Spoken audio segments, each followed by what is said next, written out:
Kad zapjevam partija mi sudi, neka sudi, pjevat ćemo ljudi. Ne boj se rogova ni lažnih bogova, šta nam mogu lanjski snjegovi. Ne boj se tragova ričućih hlavova, šta će crni oblak planini.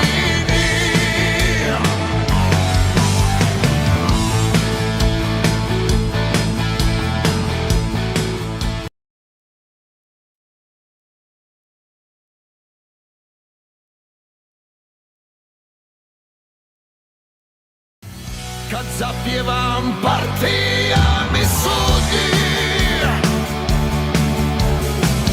neka sudi, pjevat ćemo ljudi. Ne boj se rogova ni lažnih bogova, šta nam mogu lanjski snjegovi. Ne boj se tragova ričućih hlavova, šta će crni oblak planini.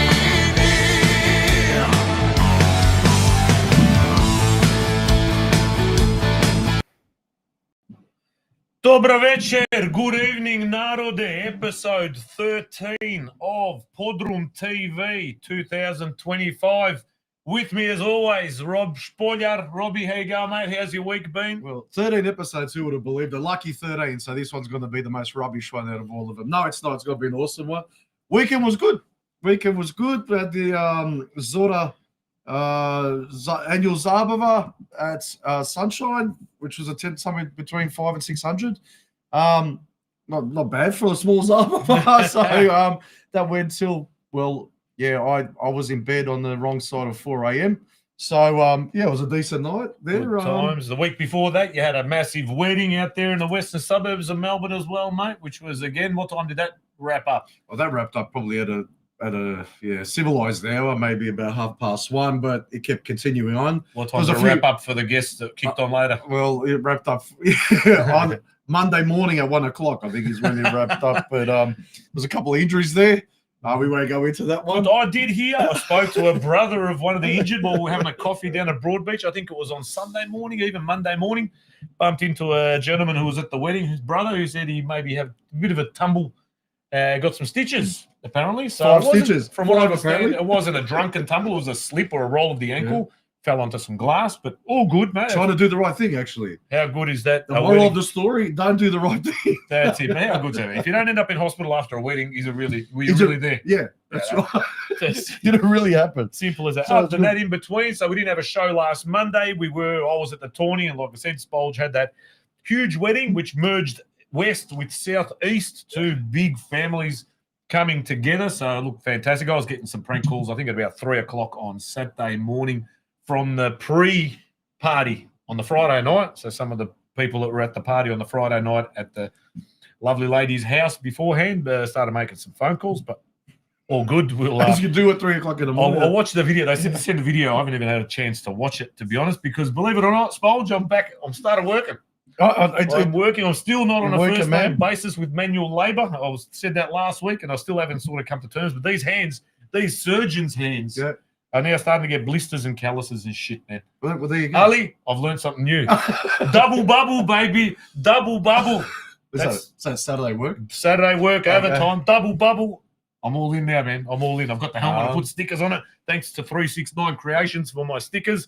We've got some here in the front of the on the bar, but I've now got them all over my helmet as well. So well, you know what you said, like at the start of the program, because zapjevam partija mi sudi, when you work on a Saturday, partija te plaća, yeah? Ali. Also, tonight's show is actually sponsored by, let me just read it again, Čista Boca. This is the Kruškova, Kruškovac infused rakia, 43%, year 2025. Thank you to Rob Holovka. We knocked a few of those back on the weekend up in Gold Coast. I had a couple before I headed off to the ground on Sunday. So if I did slur it again, disclaimer, apologies. Spolge reminded me of some of my shenanigans on the live reel from the Sunday night.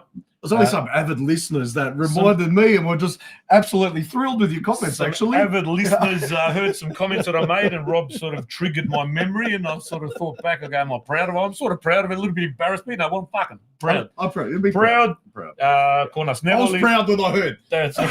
Let's go. PodroomTV represent. I'll have to listen back and put it into a reel, I think. Yeah. Ali, there was plenty going on. I've got some clips that I'll probably play later on in between interviews because we do have, she's already waiting for us, but we'll get to you shortly, Yelena Čurić. So not only is she the singer of Stona Sat, but now a published author. Yeah. And from all reports, from everything that I'm reading online, is absolute rave reviews. Yep. Sing to Me is the name of the book, and we'll get some more details about where you can purchase it if you haven't already. A lot of you will know Yelena not only from her singing, but also from I believe it was the Croatian Women's Network or possibly one of the Chamber of Commerce, where she was always also involved in recently. But, but we'll probably do some quick housekeeping first before we get stuck into the program itself. I have to say, though, you went to tournament last week. I actually missed it. I missed not having the show. No, I didn't stop. I missed not having the show. Oh. Coming here on the Monday and having the 2-week break, it was like, what do I do with myself? It was like it's ingrained in my DNA. True. We Monday night. I don't even know. We're just maybe wandering around Broadbeach or whatever and flew out Tuesday. So it was kind of all mixed up. But we're back now. I saw a photo of you recovering on the airplane. On the plane. I think that was on the way up. I was recovering in advance, sleep deficit. But Mr. Jurčević has flicked through important information. So obviously the Australian Championship will be starting this weekend. Yeah. October 12, 4:30 p.m. Sydney, Croatia will be taking on Bayswater City from Western Australia. So no easy beats. This Bayswater, I think they won their league quite comfortably from what I remember. I'm not exactly sure. But this Sunday, 12 October, 4:30 p.m. at King Tom at Edensor Park at Sydney Croatia Sports Centre, United, whatever you want to call it these days. Huge clash, round one, Sydney Croatia's first foray into this new Australian Championship. If you're not there, so if you're in Sydney, get to the game. Pay your ticket, get into the game, watch 100%. The game, have a drink, have a feed. If you're not in Sydney, all games will be broadcast nationally on SBS. So old SBS is back broadcasting soccer in this country, at least one form of it, and that is the Australian Championship. And then you can also see some upgrades done there to Sydney Croatia's ground. You can see just above I think that's the merchandise room that they've got there at King Tom at Edensor Park. And you can see there, as we spoke about last week, Forever Croatia is now becoming quite synonymous with our clubs, particularly with Sydney United. But you can see there the sign is now also above that particular I love the old Sydney Croatia logo there too, the one with the two ribbons on the side. Exactly. That was a really iconic one. It was the one that I remember as a kid, but then you've got the one next to it as well. It's got the pletter with the U for United, which is an absolute... Not subtle. No, it wasn't subtle at all. But it's got the Opera House on top. It does. Again, it was a fusion of... of wonderful cultures. Exactly right. Another one, Gorspic Bears will be participating in State League 7. So they will be having trials for both seniors and reserves. Jump on their Facebook or Instagram for more details and you'll be able to contact them directly. So they are looking for players to come and trial. They've moved up, or they're State League 7 now, so they want to do what they possibly can to get as many talented players into their ranks to keep smashing their opposition. This Saturday, still tickets available, Night for a Cause fundraiser. So the Melbourne Knights are hosting a fundraiser at the Dom. The contact is still Sanja Franic, 0400 330 508. You can also contact the Knights. You can leave a message, 0423 650 119. Now, I have spoken to Mr. Topčić of the Knights earlier this afternoon. There are going to be 3 massive auction items. I'm not allowed really to give away at the moment, but we're encouraging, if you want to know what those auction items are, get down there on Saturday. So it's $150 a head. Includes food, wine, beer, and soft drinks. Obviously, the food. Grupa More will be performing. Always fantastic. And yours truly will be emceeing on the night. And I think hopefully by Saturday I'll have a little tune ready. But get down there. If you haven't already bought a ticket, by all means, get one. It's going to be an awesome night for sure. 2025 Warrior Cup, North Geelong, coming up on the 26th of October, Sunday, down there at Alco Park. So there's a number of divisions, Opens, Masters, which is 35s, and Women's. Entry is $500 a team, major cash prizes, food, drinks, kids' activities, everything's available. But we will be chatting to Gabriel later on. We'll log him into the program, and he'll tell us a little bit more about it. And let's get down there as well. Look, the weather's picking up. It'll be a Sunday, 26th of October. I think the weather, if it holds up, it'll be an absolutely fantastic day, as it always is down there in Geelong. And then we've got Lennox from Adelaide. They've got their Zabava coming up on the Saturday, the 1st of November, 2025, 5:30 p.m. dinner. 7:30 p.m. will be the commencement of the program. Tickets including meal, $60 adults, 55 pensioners, 35 for kids under 12. On sale from the 21st of September, which has already passed, but it'll be there at the Dom 15, I believe it's 15 Wood Avenue in, is it Brampton, Spolge? You know Adelaide better than me. Brompton. Brompton it is. There you go. Not far from, what's the sort of stadium called there? Highmarsh Stadium. yes. Do you remember the walk there from Highmarsh? I never knew it was called Brompton or Brampton. I remember the walk. I remember standing on cubicles hiding from police. I remember a lot of things. There was bomb threat called in. And there's horses chasing people. Correct. And Louis Kissely had to help us and find us somewhere to stay back in the day. But that's it for the Društvene obavijesti. But one more quick one did come through from the chat. Where did it come to? Let me just check. Ante Šesto flicked one through. We're on about the barbecue that was just recently held. Here we go. I'll just read that one out. Anthony Shester, hey, mate, we had our first barbecue last Saturday with great success. Most of the members turned up, signed up 10 new members. So this is the Keilor Downs Senior Citizens Butcher Club down there, including some from Geelong. So 10 new members, including people from Geelong. You'll flick through some pictures. We have our AGM Sarbord meeting coming up this Saturday on the 11th of October at 2 p.m. for all members. Now, I'll try and get those photos up before the end of the show, Share but if not, you can see them online on Facebook, etc. But great turnout. Looks like good weather, and signing up 10 new members, it all helps. Yeah, it's only $20 membership for the KDSC Butcher Club. Jump on board, man. It could have had a free barbecue on Saturday. There you go. If you Peter Finker, welcome back, boys. Podrum is filling up with more and more items on the walls and bar. Yes. And just one quick one. Anyone that does have flyers, info, photos, vision, whatever it is, these days, if you can get it in by Sunday, even Sunday night, that way I can stick it all into the program, because come Monday, sometimes it's either full because it won't take any more, it's got no more storage, or we just won't physically have the time to get it all on. But if you can get it in, look at his hands. I forgot how to use a mouse. I didn't know how to use a metler. Rose says she missed your Spolge. Yeah, I missed it. You know what? It was absolutely fantastic coming tonight too. I got fed. Barker Nika made the Rigi Biji or Biji Rigi, depending where you're coming from. Right. And that was fantastic with the schnitzel. So thank you. Absolutely beautiful. Barker Ankits' schnitzel she made because I was working, Rose was working. They got the kids from school and I'll batch a schnitzel and Biji. Christo Maric, Smolik, where's your famous selfie stick? It has to go back on your back. Well, I left it up there. Oh, did on you? the Sunday, I left my Dynamo cap and the Pooper Scooper somewhere, I think, around that balcony area. I don't even know. Nisam Vetch by 12 o'clock, Bila, a Laku Noć. Well, if someone found it's worth thousands now. Oh, that's a collector's item. Yeah, absolutely. Somebody has asked also any transfer news. Now, I don't have any transfer news. If we're talking about any club in particular, whether it's Knights, Dinamo, or Sydney United, or anyone. My mum said to let Spolge talk more. Well, my mum fed him, so I might as well.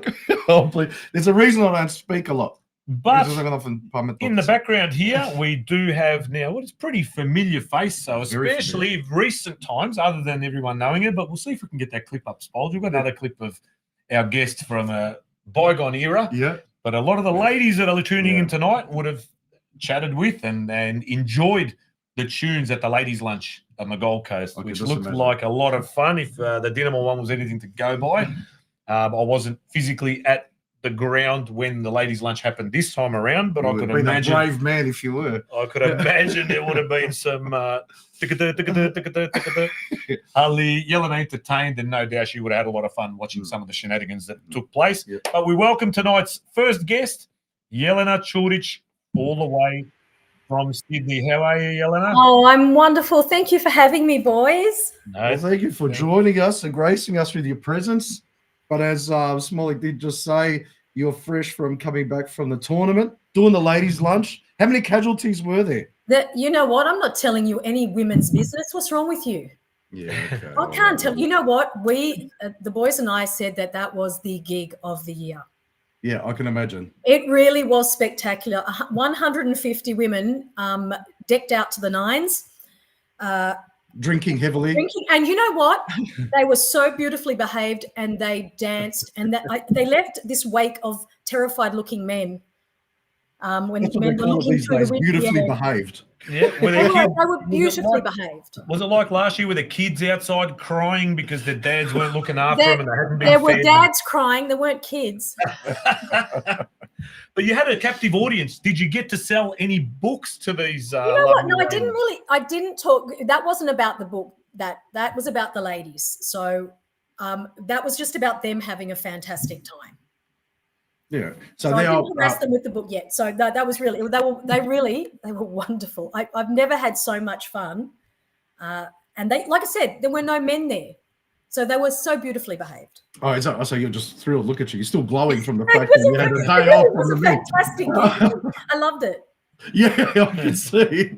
But for those of you viewing in Melbourne and in other states, Yelena is very, very famous, well, all around the country, but particularly in New South Wales. But some of you might not be aware that she is the lead singer, the sultry and beautiful and vivacious singer of Stonasat, and entertaining masses like that. But you did reach a zenith earlier on in your career when you performed for the evergreen, well, not anymore anyway, but for the very, very famous Bert Newton.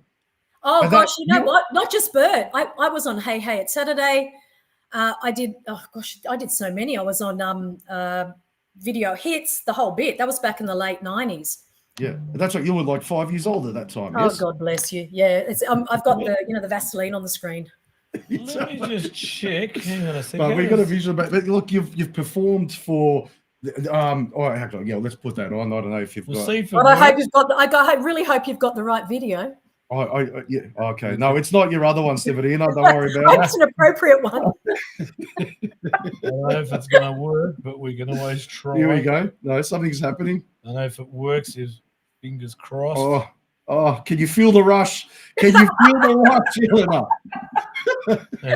I don't think I'm unable to share screen. Boo. Oh, here we go. That's That's really unfortunate. Because wasn't able to download it off Facebook. There's got to be some cheap, dirty way that it was a fantastic video of Yelena performing as Helena Yeah, on back the in the Bert day, Newton back in the morning late show. But I said, look, you performed for the old moon face there. But I'm the moon face of the Croatian community. Molly's the Graham Kennedy of the Croatian community. So You're the Grand King, I'm the John Mangos. I'm really spewing here to say, but fantastic performance on that video. We're taking a piece, whatever. But that was an actual great performance on the show. And what was that like? I mean, that was a different time. Tell us a bit of how you started singing, where you started, I started when I was 15. I joined my first band, and oh God, I'm going to date myself now. So I've been in bands since 1983. I was 15, so I'm that old, and I've never not been a part of the music scene. Yeah, look, that's that Bosanka skin. It keeps you. And music, I think, really, honestly, music does keep you young. I've always been involved in music, and later in life. Got into the Croatian scene. Now, I didn't listen to Croatian music growing up. I'm going to be perfectly honest. I am a late convert to it, and I have actually fallen quite in love with it and fallen in love with the accordion. I don't know what it is. I find a lot of the music quite moving. And because Stornasart's one of those bands that does everything from your old school 2/4 all the way through to, Severina in her gache, we cover it all. And it's I love that. I love that we cross. And one of the things we specialize in is harmonies. There's those 3-part harmonies, which that's the one thing we do really well. But we just put on a night so we can make everyone, from the young ones to the old ones, we make everyone happy. You do, you certainly do, and your 3-part harmonies are beautiful. I can attest to that. You mentioned now the Bosnian skin. Where are your family? My dad from? my dad is from Bosnia, and Mum is from Herzegovina. Okay, which town? Because I know Čurić is in Livno. Oh no, we're Voljice. Okay. So we don't. I think there's maybe one distant cousin here, but everyone from both sides of my family, everyone is over there. Yeah. Oh, there you go. And Mum's side? Mum is from a place, Sutina, in Rakitno. Okay. Yeah, I know sort of roughly where that is as well. There you go. It's village life. It is village life there, let me tell you. Yeah, but the Herzos have permeated every pore of my life, social and private. I have to know these places. You poor love. You can have a chat with my husband about how hard that is. From music. Yeah. So when did you actually start? Sorry, but with the Croatian stuff. So you're doing the English stuff, and you're there performing, like you said, as Yelena. There was another. I worked with another band. They were actually one of their. They were called Podrum as well.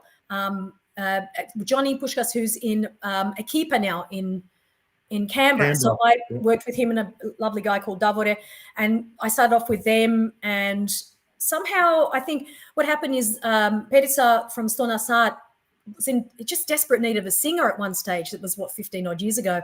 He just rings me, and I remember how I said to him, "I'm only doing 6 gigs. I don't want to do any more." And he hasn't been able to get rid of me. Every time we do a gig, he asks every pretty girl that comes by, "Can you sing?"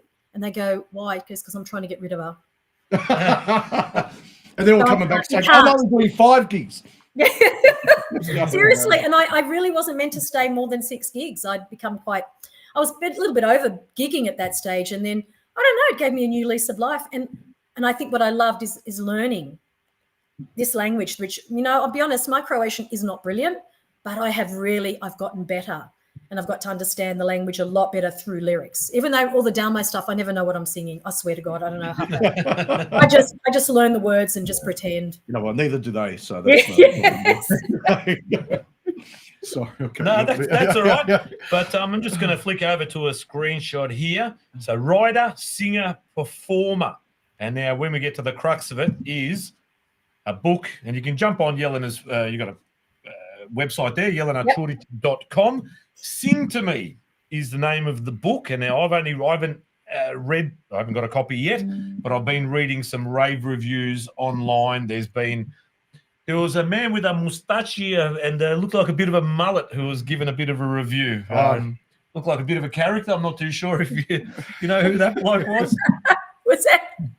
MC's on his days off. Auntie. Yeah. Oh, he's an absolute doll of a man. I just love him.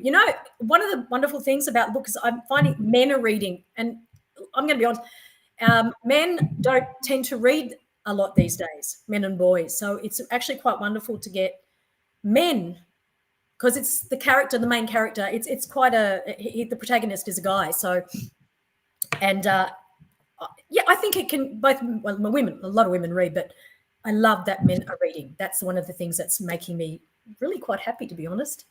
Well, like you said, the main character is a male, and I want to ask you about that. So now you're obviously female, but a very strong and intelligent female. What drew you as a female to use a male as your main prism, and as your main tool to explain that story? Like what? It's interesting. In your debut novel. You're not the first person to ask me that. Oh gosh, I guess having spent all these years with in bands, I've developed a lot of wonderful friendships with men, and I've always enjoyed the company of men. And I don't know what it was about this. Pedro just came up, and he's not based on my dad, because a lot of people do ask if he is. He's not, but there's elements of my father's story in that. but just elements. It's not all about him because he's not a musician, and a lot of there's things that Pedro does that my dad's never done. But I don't know what it is. I just this character came up, and you know what? It is honestly probably it is a tough. Maybe it's also my way of understanding perhaps what my dad or the men of their generation went through. Yep. Do you know what I mean? That coming, I know I could have gone through from a woman's perspective. I don't know. This male character just came up, and I fell in love with him, and I wanted to take him on this journey.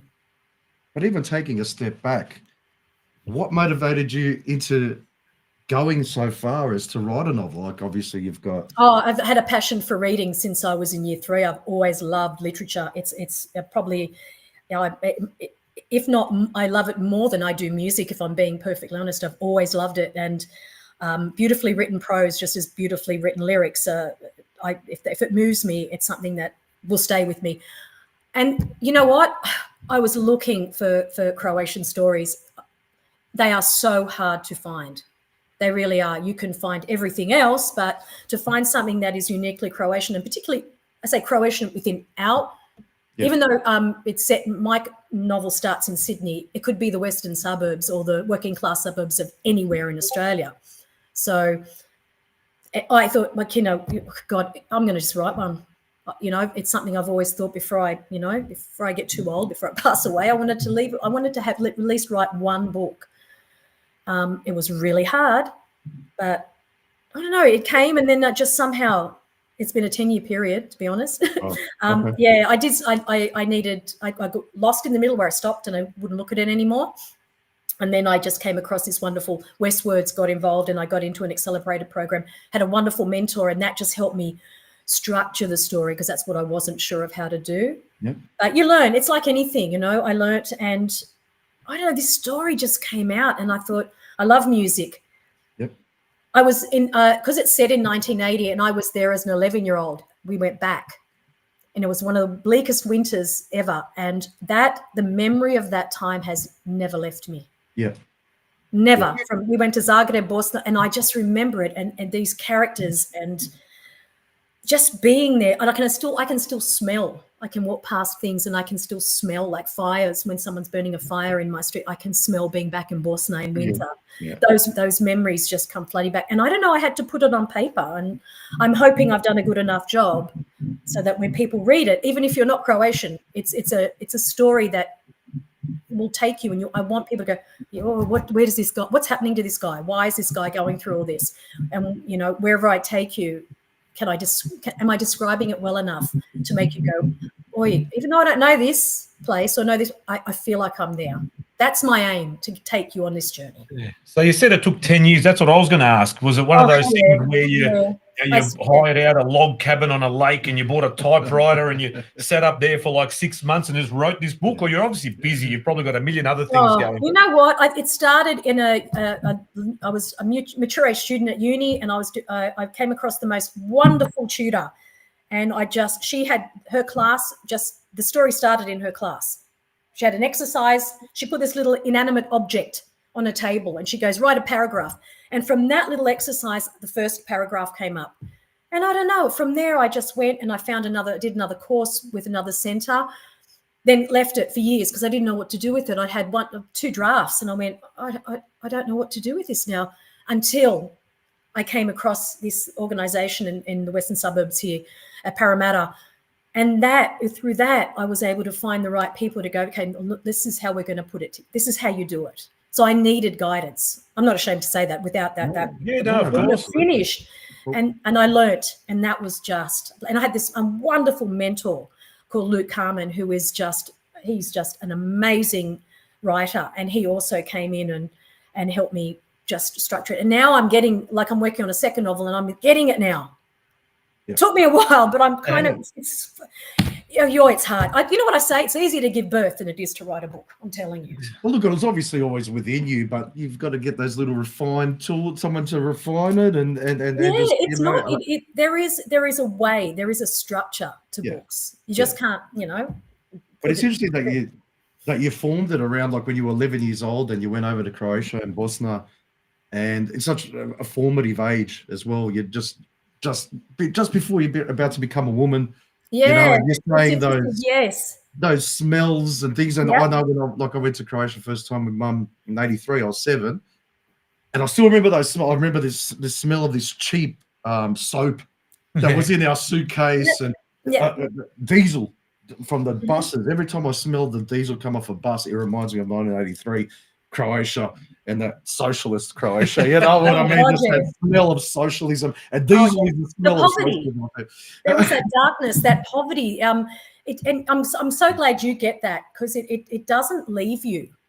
No, it doesn't. It doesn't, because you come back to this country where you can go walk into the shop, you know, there's everything. And there it was limited, regardless whether you had money or not. There was one type of toilet paper. It wasn't just whatever you want. And I'm thinking when I get there, little Aussie kid going, I want this, I want that. And they go, well, it's not here. You're not going to get it. So.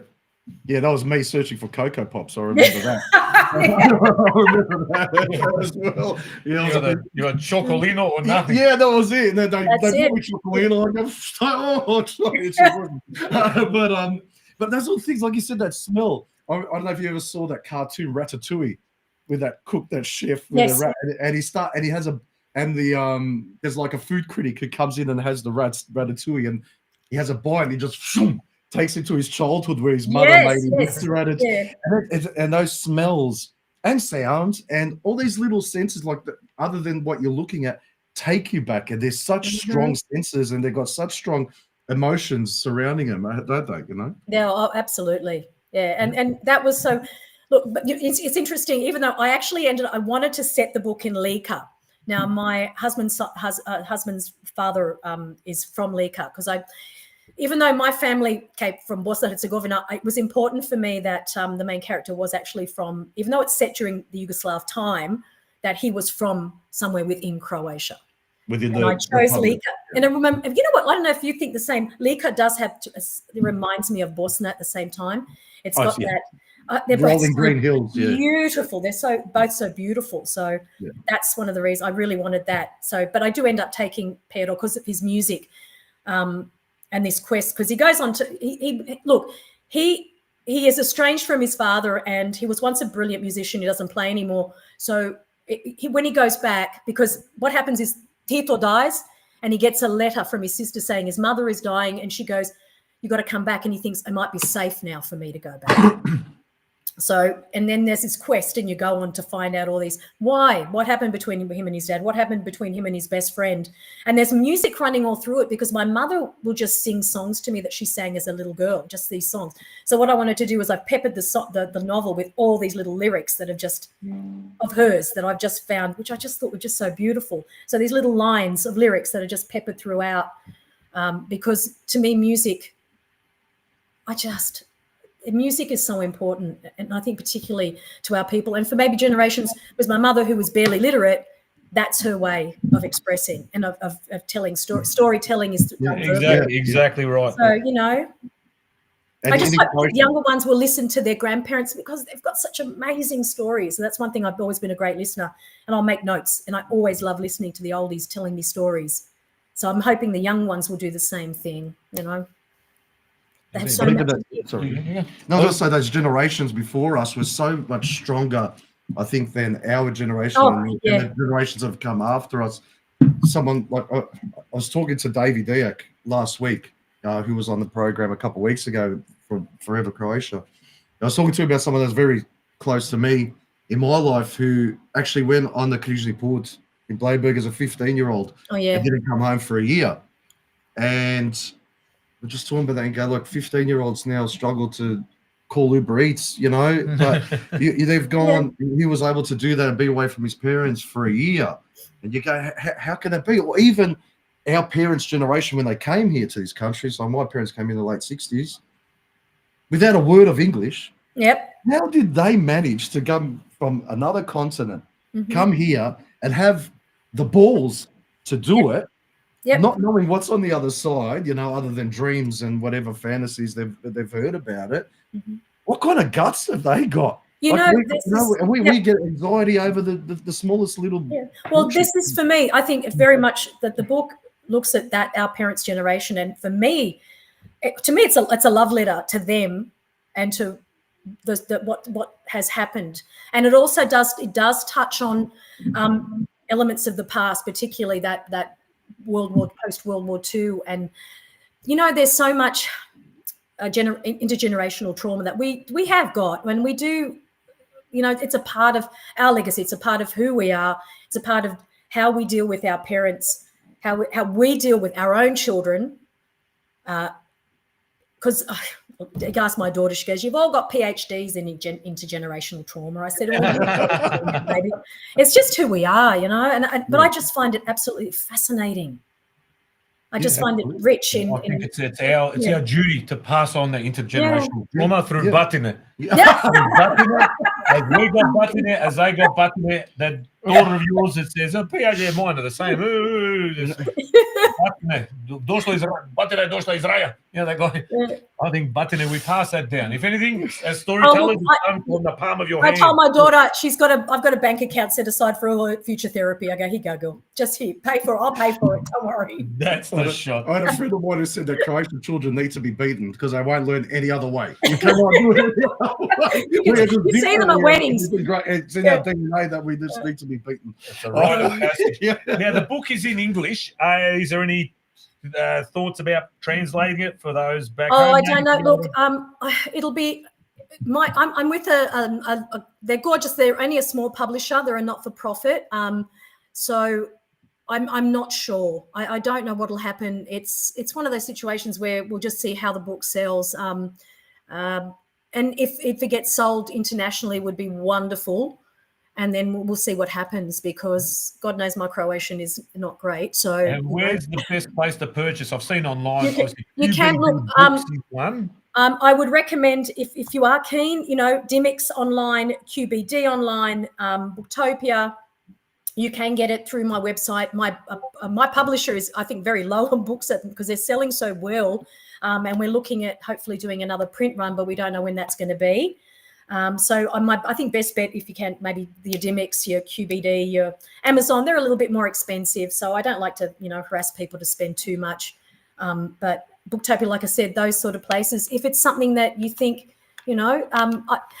look, I'm getting Croatians and non-Croatians, and people are saying to me, and this is genuine, they're saying, "I can't put it down." I said, and I've had to apologise, and I'm sorry that your children aren't getting dinner because mums are hiding away reading. Glass of wine, kind of finishing it. So. That's a better excuse. That's a better excuse than I'm not having dinner because mum's at Gold Coast ladies' lunch, rolling around on the carpet with her shoes. Yeah. Oh, I didn't see any rolling around. The girls were so beautifully behaved. Listening to the world famous Yelena there. from Red Faces. What else were you on? You said, "Hey, Saturday." We can save our songs to over there. But I know when you on Crow 2000 Radio, when Auntie was interviewing you, you said that it will help you very much if someone walks into a bookstore and actually ask for them to bring in the book for you. Yep, you can do that if it's something that look, it would be just to get the book on the shelf. Look, if you're with a major publisher, they've got the money to pump all of that and push it out. Smaller publishers, it's really a lot of it can be on the writer themselves to try to get that momentum going. It is so hard for any debut author to sell their books. It's so hard to get your name out there.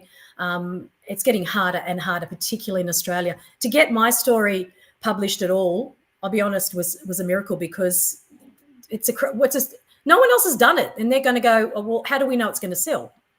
And the beautiful thing of being with the smaller publishers, they don't care about that. They let me write this story, and for them, it was the story that was most important. If it sells, fantastic, but I'm not under that pressure for them to make their money and just, which is wonderful. I can actually do that for the right reasons. It's a piece of art for me, and I know this sounds, it's a piece of art for me, and something I'm very proud of. So yeah. That's why we need to get behind it, just like we did in the 90s at Brushes when everyone bought Thomas Levy. Do you know what? That's so true. I was wonderful. In the name of the law. And your dad goes to Brushes and buys 75 copies at whatever a lot and it made #1 on the charts. That's what we're going to do with this as well. So I'll just put a screenshot again of the actual title of the book. Sing to Me, Yelena Čurić. If you are particularly Melbourne's west, or if you're in an area where you're listening from tonight, if you're in, it doesn't matter if you're in Adelaide, Canberra, Perth, if you're in an area where there's a large number of crows demographically, if there is a bookstore, go in there, like Spolch said, and say, can you please get a copy of this on your shelves? And then we have it there. And when you're in there, do what we used to do in the old days. If there was anything nasher, we'd move it to the front of the shop. You hide all the other Hugo shit of that into the back. You bring the product down to the front, and you stick it on the front shelf there, and you say, let's get behind it and buy the book. And, and give it. It's Christmas is coming up. You can buy another book. You can buy 2 of them. One you can give away as a gift. And another Christmas is coming up. That's right. Exactly right. Another one I was going to ask. All right, so we've gone past whether we translate into Crow, but do you have any contacts at SBS or ABC? How about we turn this into some kind of a TV movie series? What do you reckon? Know what? Rudman can help us out there. She's got some contacts. Yeah, it has got, and this is genuine. It has so much potential to be a great series or a movie. It's really cinematic. That's the one thing it is. It's so cinematic, and the lead character is hot. So every woman will. Eric Banner, who do you reckon? Eric Banner could play. Oh, absolutely, Eric for sure. I could play it. I had a bit part in Steve Ravick's The Warrior movie, so I've got some. I should be on IMDb with my name there as well. No, absolutely fantastic. But one thing that I wanted to touch was some of the themes. Yep. That you talked about in the book, and one of them we sort of touched on was that bravery and stuff. And I know, look, our parents are probably leaving pretty much abject poverty, coming to Australia. Just trying to find something to eat other than Scarncy or polenta or whatever it was that they were eating. But it also brought up a few things about running away. Not that our parents are running away, but when you go to another continent, you're moving 15,000 kilometers away, is going and running away. And then you're tackling that thing about him, Pedro, going back and having to face these issues that he's probably, been pushing down into his subconscious, but now they've come to the forefront. He's got to deal with it. Well, look, without giving too much away, he has to leave. So he had to leave. There's something happens to him where he has to leave. So for him, and he leaves, and and like I said, the pivotal time, the fact that with Tito dying and getting that letter, there's that sense of I might be safe to go back. Because I know I always hear of older people who weren't able to go back for such a long time, were too scared. Now it's interesting. My dad, when we went back and we were in Bosnia, my dad was actually picked up within one evening and taken and questioned while we were there. Now, he was at the time an Australian citizen, but it didn't matter. And I remember that. And I remember also someone coming to my aunt's, my uncle's home at the time. And my dad, when they left, my dad said, "You be careful." He goes, "That guy's here to listen to what we're talking about and to listen to what I'm talking about." And I remember that as an 11-year-old thinking, where have you brought me? What is going on here? It really was. It's one of those things where, there was that element of fear that so many of them had left and they were too scared to go back. And that you're right. He's this character, he goes back because he wants to see his mother. She's dying. And at the same time, I think he wants to reconcile, what will happen between him and his father. That's because I don't want to give too much away. Yeah, of course. Yeah. And there's also this friend that he used to play music with. So there's, so I'm hoping I've done a good enough job to make people, when they're reading, go, "Oh, I want to know what's happening." Some of it's actually beautifully, and this was, I think, on the publisher's website. I just want to share this one, and it's another theme that I really want to touch on as well. And it said, in your words, "On every mountain, a melody can be heard. Each melody is unique. Even on two sides of the same mountain range, the songs will differ. They will not share the same key, nor will their words share the same history." Now, I just got goosebumps reading that stuff. You know what? Sorry, excuse me. No, it's all right. No, just for me, it just that idea of the dichotomy, of both sides, and even visually, you could say, the generic ranges, and on this side, you're talking about you wanted your main character to be in the Republic of Croatia rather than in Bosnia, and that's that range that is shared on both sides, but like you said, one's in a different key to the other. But not only that, but even as human beings, how we are, we've got that inner turmoil and all these things. There's so many things and so many images and issues and self-reflection that's put up with that one little paragraph. It's absolutely beautifully written. Oh, thank you. One of the beautiful things, what I love about Velebit is that, which always amazed me, is that you will have that one side, that on the Dalmatian side, which is very dry, and it's just there's that the rock, the sparseness of nature. Whereas when you go, there's that Lika, that denseness, and the soil seems to be different. The trees are just grander. I don't know what it is. I love that you have that, as you said, that dichotomy, that difference. Yet, you know what? There's still Harvati. That whole region is still, yet there's those differences. I don't know. I'm finding the whole, that's what the beauty of music. I find even the music fascinating, that you can play, that we'll sing something from Dalmatia and it's so different to Slovenia, and it's so different from Karlovac and from Bosna. I love the differences. And so that was also fascinating to me, the fact that's why music was so important to have it running through. Absolutely beautifully. Yeah, you're absolutely right. But the other thing I was going to talk about as well is that, or wanted to ask you was it the actual character that started the story for you, or was it ideas like these themes that are going through it, or was it just a need to write, or was there some sort of spark that got you into writing this book? How do you go and make this massive commitment? It's a massive commitment. How do you actually get yourself to do that, and what drives you? Geez, that's a good question. And it just, like, honestly, it started with this one paragraph, and I don't know what it was, but I think when I did this particular course at a writer's studio, and they would just set these little exercises and go, right, this is how your novel has to flow. And I don't know where it came from, but all these ideas just flowed.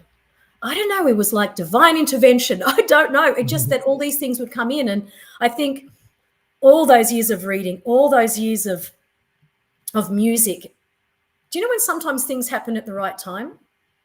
And it just came in. So I've been reading, and I'm an avid reader, and I read a lot of, like, I love literature. I'm talking about like good quality stuff. And so I think all those years of reading that, and then kind of learning, and I don't know, this story, I just love, honestly, I love this. I love being Croatian. I love this Croatian heritage. I love this idea of listening to other people, listening to other people's stories. And that, it just all meshed, and it just came about. I wish I could tell you that there was a formula. It just came. Things would come. I don't know. I'd sit there, and next minute, I mean, because I'm always drinking coffee at cafes. So I'm there drinking, and then I'd have a little notebook, and I'd write notes, go, oh, okay, oh, where these characters would just pop up, and I would just write them, and, you know, it all became a part of this story. And do you see, I know you said like the main character has got elements of your dad. Does each character actually have elements of someone you know? Yes, or yes, is it sometimes pure fantasy, you know? What? When I think about no, there's element. I find that there's elements. There's always a little bit of an element of somebody. Not one whole person, but there'll be an element of people that I know. Some are I think some are fantasy. Just people that have come up. This imagination of mine. Has anyone picked up on it yet? Has anyone come to you and said, I read the book? Yeah, I think, you know what? All the old to my husband's aunts, there's some aunts going, are we in it? And he's going, everybody. He's going, everybody's in it, baby. Everybody's in it. There's at least a sentence that's come from somebody. It's just elements. Honestly, no, there's no one person. And it just these, I think, traits, you know, different traits, you know. I make fun of Lee Chunk here because I say to one character goes, I don't know why I married one. They never know when to shut up. Those sort of things, you know, just oh God, yeah, honestly, elements of everybody. I just find people really interesting. Like I'll watch people, and then there'll be some sort of physical characteristic, and I'll go, oh, I'm going to use that person's ass in a story one day because it's just, you know, there's a shape or something they say or the way they speak, and I just find that fascinating. And I make a note and go, you're going in my book. Or you're going in a story. Well, there you go. And now you've done it. You're both nervous now, aren't you? Don't worry, I've promised I'll be nice.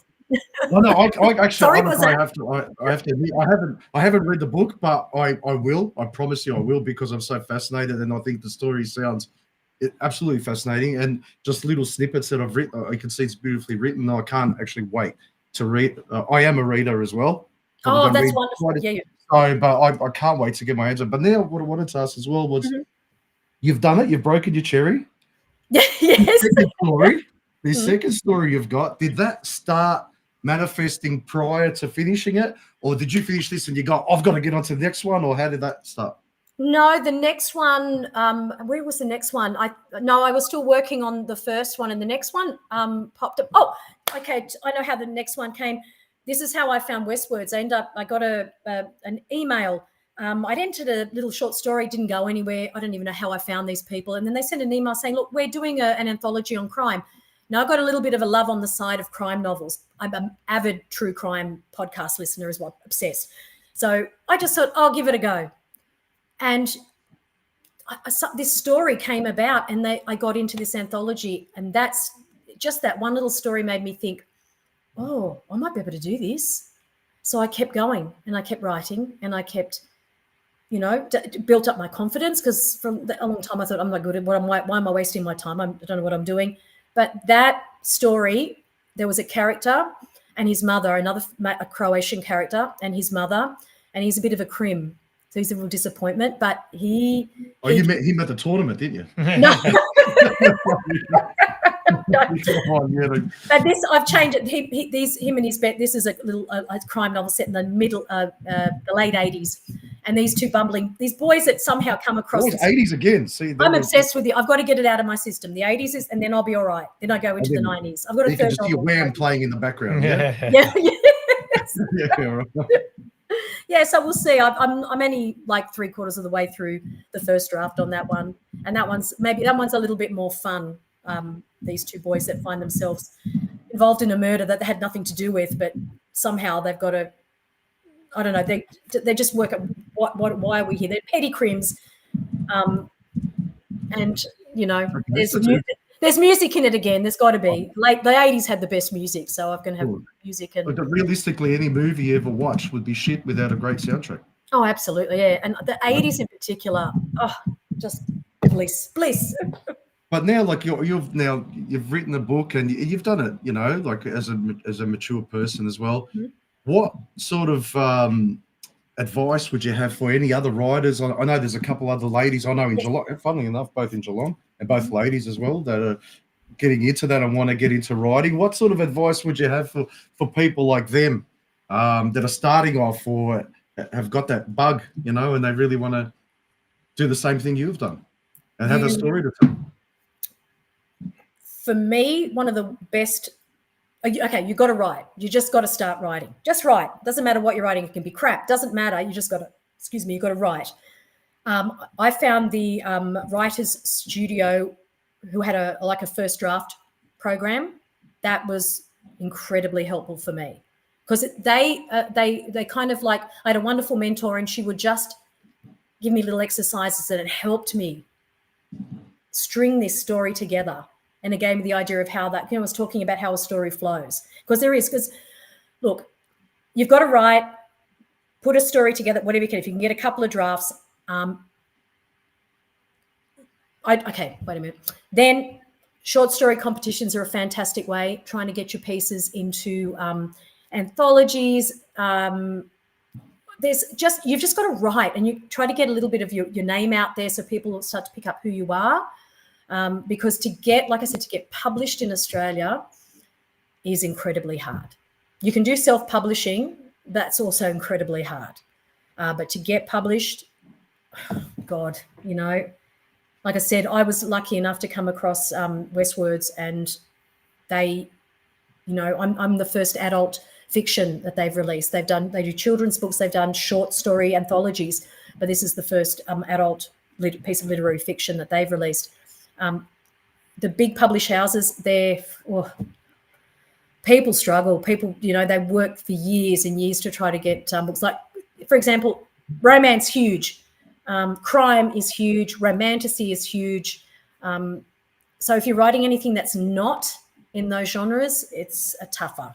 Tough gig. Smolik and I are going to write a really sexualized novel about love and lust and espionage and football clubs and transfer fees getting stolen out of boots of cars. And yeah, you guys will get published. You guys will get published before anybody.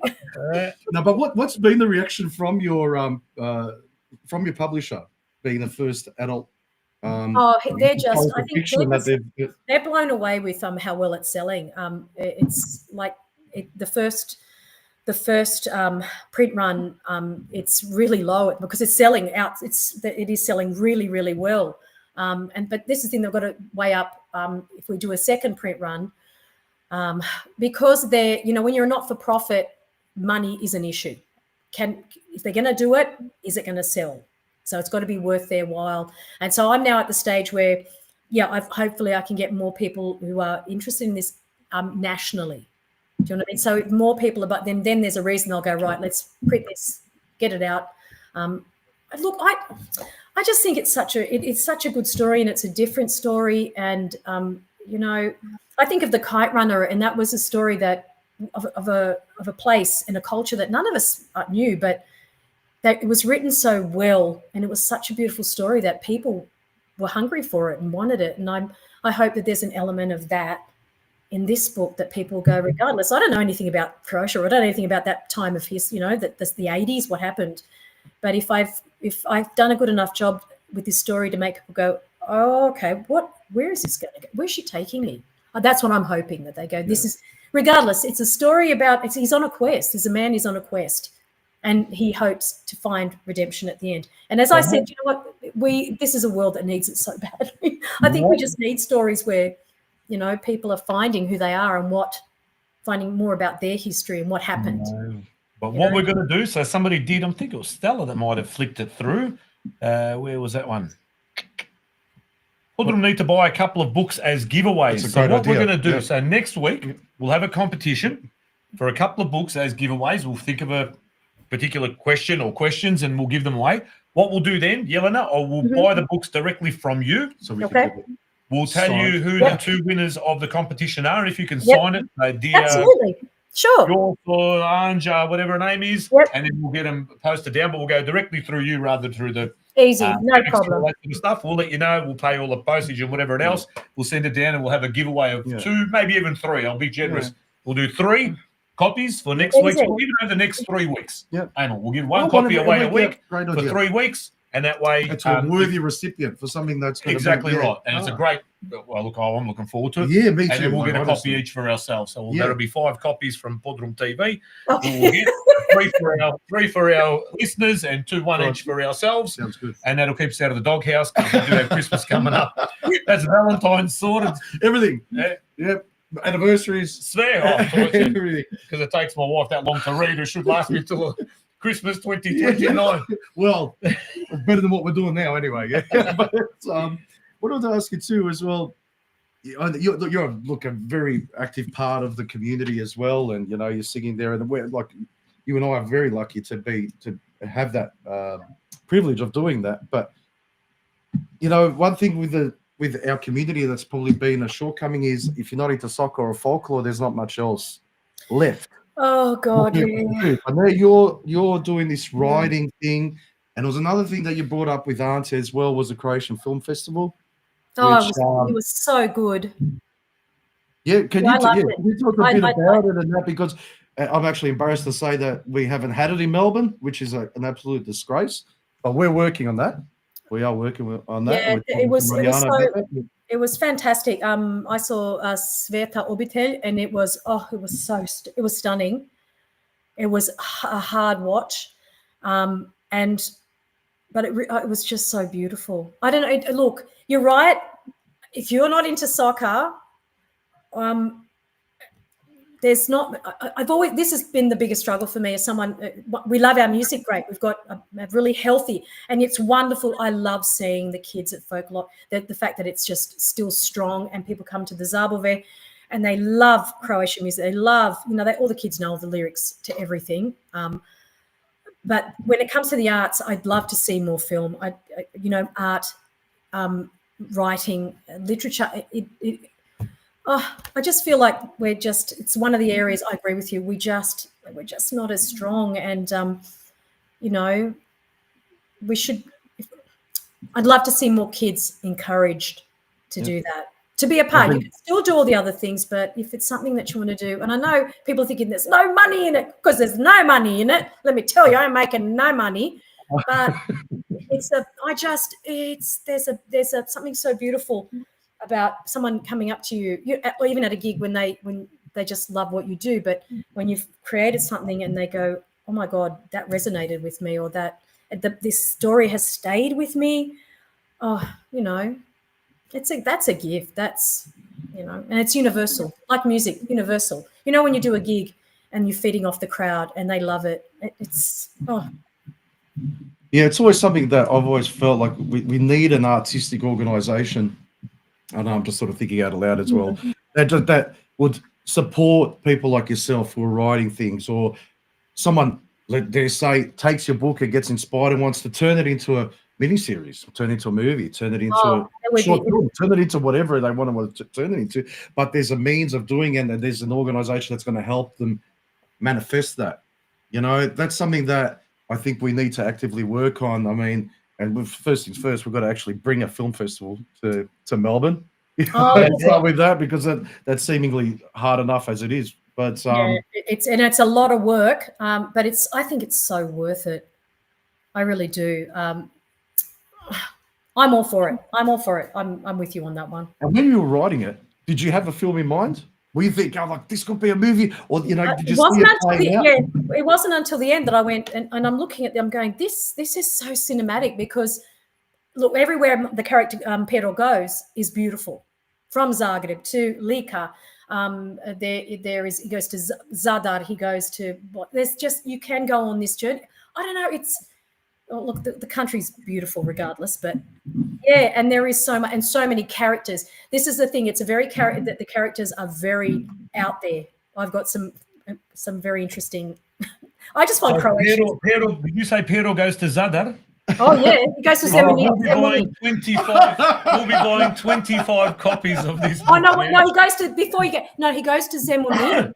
So just out of, forgive me, he does go to Zemunik. There's a village actually I've made it my mother-in-law's village. Love Zemunik. He goes to Vir, and then so. Zemuničani that are listening, the Periches, the Šestans, the Pičiches, everybody else, the Biloglavs. You got to get on board the Virani, anyone that's out there as well from Vir. Well, they're close enough, even though Zemunik. I love Vir. I've got a soft spot for Vir. It's classic. Yeah, well, Zemunik's just across the polly. I've got a brother-in-law from Zemunik, so I guess I'll have to buy him a copy now for Christmas. Just ignore the overhead planes. And you said your mother-in-law's from Zemunik. What's her maiden name? Krnčević. She's a Krnčević. Yes. There you go, my Tetak's a Krnčević. There you go. You're related. You're related through marriage. I knew it. Look at that. The smile, the dimples. Oh,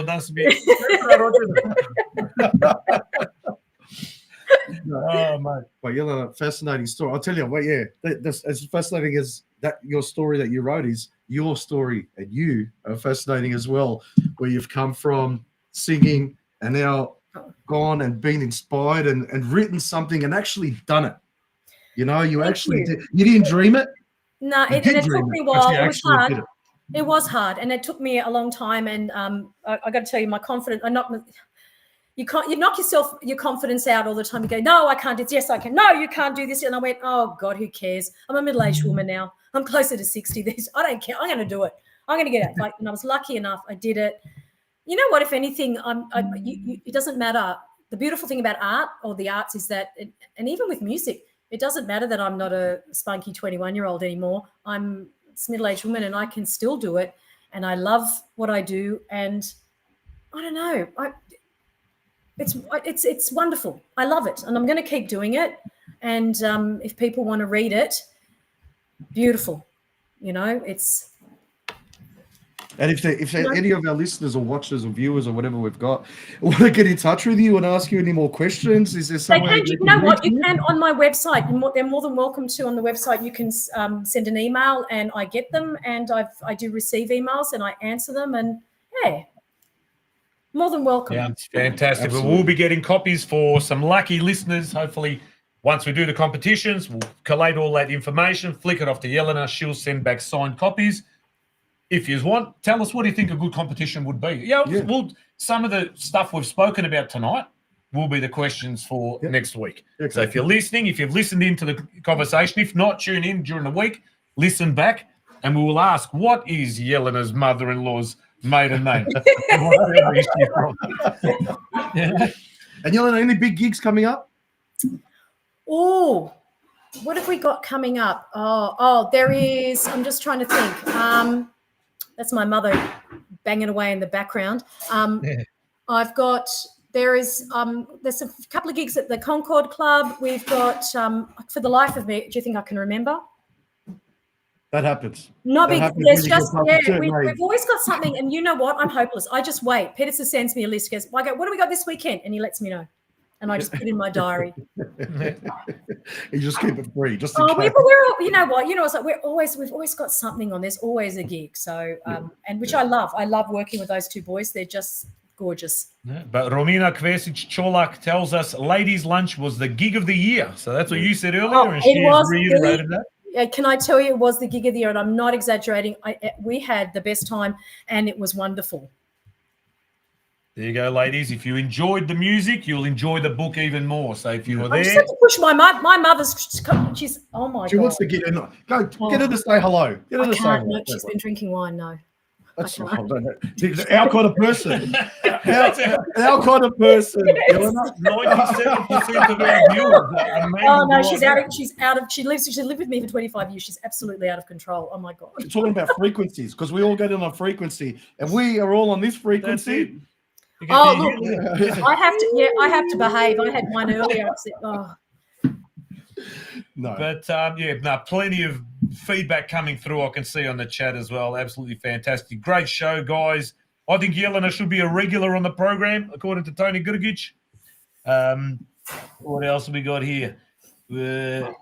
Have we got room for a tamburica? A tamburica. I have a Torain. Zlatica Pavic saying, love the show. So, you've been an absolutely fascinating guest. And, I'm glad because I wasn't sure whether a talk on a book for this long would interest people, but I'm glad that. It's like I said, it's a fascinating conversation to have, and it's something that's not soccer related and not something 100%. That we talk about all the time. And this is the exact kind of content that we have been searching for and really want. Thank you so much. Thank you. It takes so many different strokes, to make a community. And in our community, I know there are so many different interests. And I've personally, if no one else cares, I've really enjoyed our conversation. Thank you so much, gentlemen. Thank you. And we want to celebrate it and promote it as well. So we'll say it again. It's going across the bottom of the screen. You can purchase the novel from Demix, QBD, other reputable bookstores, yelenachorich.com. Sing to Me is the name of the book. If you're not going to go online, go to your local bookshop and tell them to put it on the shelf. When it comes there, push it towards the front. Make sure you tell all your relatives, friends, everybody to get a copy. Like we said, Christmas is coming up, but again, we're supporting one of our own who's done something extraordinary. So it's not just some bezvezzer little, song at a Zabava that I write in 15 or 20 minutes to don't some sell yourself short. dodgy karaoke song. This is a novel that's taken 10 years. It's a story about us. Yep. So get onto it, buy it, buy multiple copies, get it out to your friends, get it out to your family, and enjoy. Boys. And a story about Croats in Western Sydney that doesn't revolve around terrorism or fascism or some other negative connotations. Like famous Tony Jones who made up all sorts of wonderful things about us. So really good to have someone writing positive stories about us. Yep. Yeah. And on behalf of me as well, and Anthony here and the entire community, thank you for singing to us.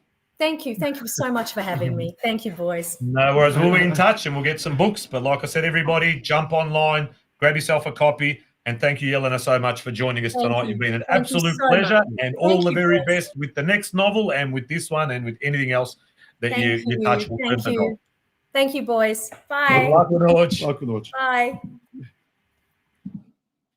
There you go. Yeah, what Yelena was that? shortage. You know, And again, you talk about a book for 40 minutes that you haven't read, but it just piques your interest, doesn't it? but Like just infectious. Yeah. Right? Infectious. You can see that it took her 10 years, probably drained the life out of her. She said her confidence was shot left, right, all over the shop. But you can just see, we've had guests on this show. You can see in their eyes, in their movements of their shoulders and head and everything, the passion and what it means. You know what I mean? And that's, you can't manufacture that shit. No, you can't. You know what I mean? You cannot. You can try.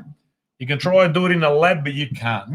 We're a specific type of people, and no one's got what we've got, man. No one can do what we can do. We just fucking, here we go. But look at the guts to have that, to put 10 years of your life, to actually do it and then put it out for the people and say, shit, you're standing there pretty much naked in front of everyone and here goes scrutinize me. Yeah. You know, because you don't know what, like you said, you write a song and you're there going, geez, I hope everybody someone likes it. Yeah. You know, you're really hoping, you go like, oh, just please don't, put me down or whatever, I'm doing my best. Imagine that, 10 years. Like, it's just incredible and very proud of it. And I can't wait to read the book, actually. Exactly, you're right. But we do have, I can see now we've got a couple of guests there sitting in the background patiently for us. So all the way from Geelong. We'll get when I used to work at Sky Air, and then they'll call up and they'll try to get a flight or something, right? And they'll call up, oh, Yasam Yure is Geelong. Like, it makes a difference that he's from Geelong. Like, he's calling from... but Yure is Geelong. It's not, It's like once. Do you remember that festival thing they had down at Federation Square? Yes, it was a Crow festival. It was quite sparsely attended, to be honest. I was there. I remember Pokojni Anthony Milanovic had the van just at the bottom on the riverside. What's that? Ringawong, Birrong Ma, whatever it's called. That's what it's called. And I remember he was selling kibasas and stuff. I think he was expecting a massive turnout, but unfortunately didn't quite work out that way. And there was Renato was singing. Oh, yes. Renato, I'm not exactly from Australia. Renato is Australian. He's famous through Daleka Obala. Yeah. But I remember he was on the stage. It was pretty much me, Rose, and 4 other people, I reckon, standing on that rock in the middle of Fed Square. And he goes, and he's introducing his band members. Oh, yeah, you want to. And all the way from Dandenong. And he points at some other yadnik on the bass or whatever. And I go, oh, my God. The Polish festival was 2 weeks before. There's like 20,000 people there.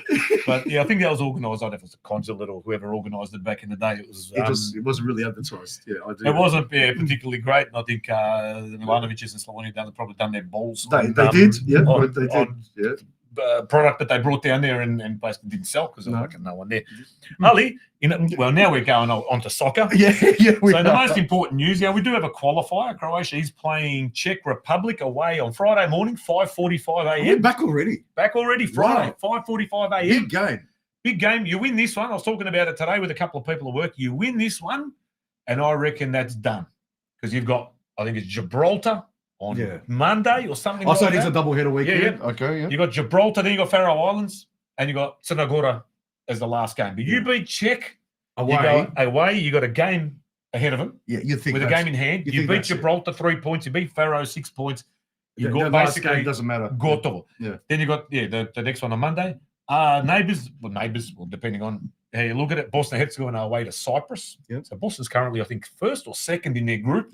Cyprus sitting on like 4 points, so they could possibly go close to qualifying after this weekend's couple of games as well. But in even bigger news, you got national teams. You got these Modric at AC Milan. You got the first time I've actually been inspired to actually maybe even get an AC Milan top since the Boban days. Correct. In the 90s, you go, correct. But NK Debeljak, powerhouse of Croatian soccer at the moment. Now my interest is peaked. Dinamo lost this morning to Lokomotiva. Hajduk got the win. Rijeka, I think, got a win. Debeljak beat Bibinje. Debeljak beat Bibinje, who was unbeaten. The last time I played for Debeljak against Bibinje, I was slapped by a security guard when I was substituted off the ground. We are currently in second. This is the fairy tale. Just newly promoted from Druga Županiska into Prva Županiska, sitting second behind ABC, the only basically on goal difference. If they do a double promotion, this is Wrexham. Debeljak is welcome to. This is Wrexham all over again. Yeah. And I'm going to make a Netflix series. We're going to invest. We're going to invest into Debeljak, it's crazy after dark. That was It's a song. That's the title of exactly right. Welcome to the jungle. And you can see there the starting lineup, some household names. You got Torbariman, you got Perkovic. funnily enough. There's 2 Smollets in that team, and I think that's what made the difference. Yeah. Oh yeah. Even though Related by any chance? it must be related. Just like we're related to Yelena's mum, mother-in-law, who's a Kunchevich. I dare say we're somehow related there as well. But yeah, that's just massive news for a town that just grown. Demographically, we are growing. Our population has grown by close to 200 people. When most other places they're diminishing, the Bedark is thriving. New grandstand. Option has built a new concrete grandstand there as well. We're going fucking Europa League. Wow. We're going Europa League. Bugger this. Well, speaking of Europa League and all the crap that's going on in the world, like everything's just topsy-turvy and and you don't know where to look and what's going on anymore. But 2 things that are wonderful and that happened in Kakoborgs up of Jeda is that Dinamo Zagreb is on top of the Europa League and Zrinski on top of the Conference League. Unbelievable. Exactly. Unbelievable stuff. Like, exactly right. Let's see how long this is going to last, but you never know. Dinamo's playing Malmo. Very winnable game. They're in disarray. They are in absolute disarray. I think they lost their last Europa League game, and I think their most recent, maybe even domestic game, they lost like 4 or 5-0. They're an absolute rabble. So this is a good chance to get them, but it could be the flip side. They could come out of it. Come in. But speaking of soccer and speaking of finishing on top, North Geelong this year. So promotion for them. And like we said, October 26th, Sunday down at Alco Park, the Warrior Cup. The 5-a-side, I think 5 or 6, 5-a-side. We'll find out now.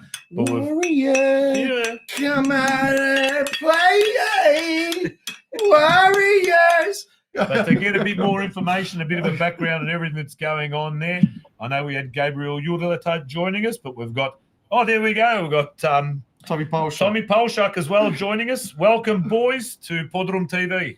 Dobra večer. How are we, guys? Thanks for having us. Yeah, thanks for having us. Oh, no worries anytime. How are we going? How's things down there in the Bellarine Peninsula? Well, as always, especially after Gold Coast 20, very depressing. And the wind and the cold slapped you in the face and just made sure I remember where I come from. Mate, I'm still getting used to it. I'm a Sydney boy, so 5 years, I'm still not used to it. No, I was born and bred in Melbourne. I'll never get used to it. I've been here for 50 years nearly. But anyway, what an amazing year for Geelong. 5 weeks in this year, you thought, oh my God, they're going to get relegated again. And mate, what a turnaround.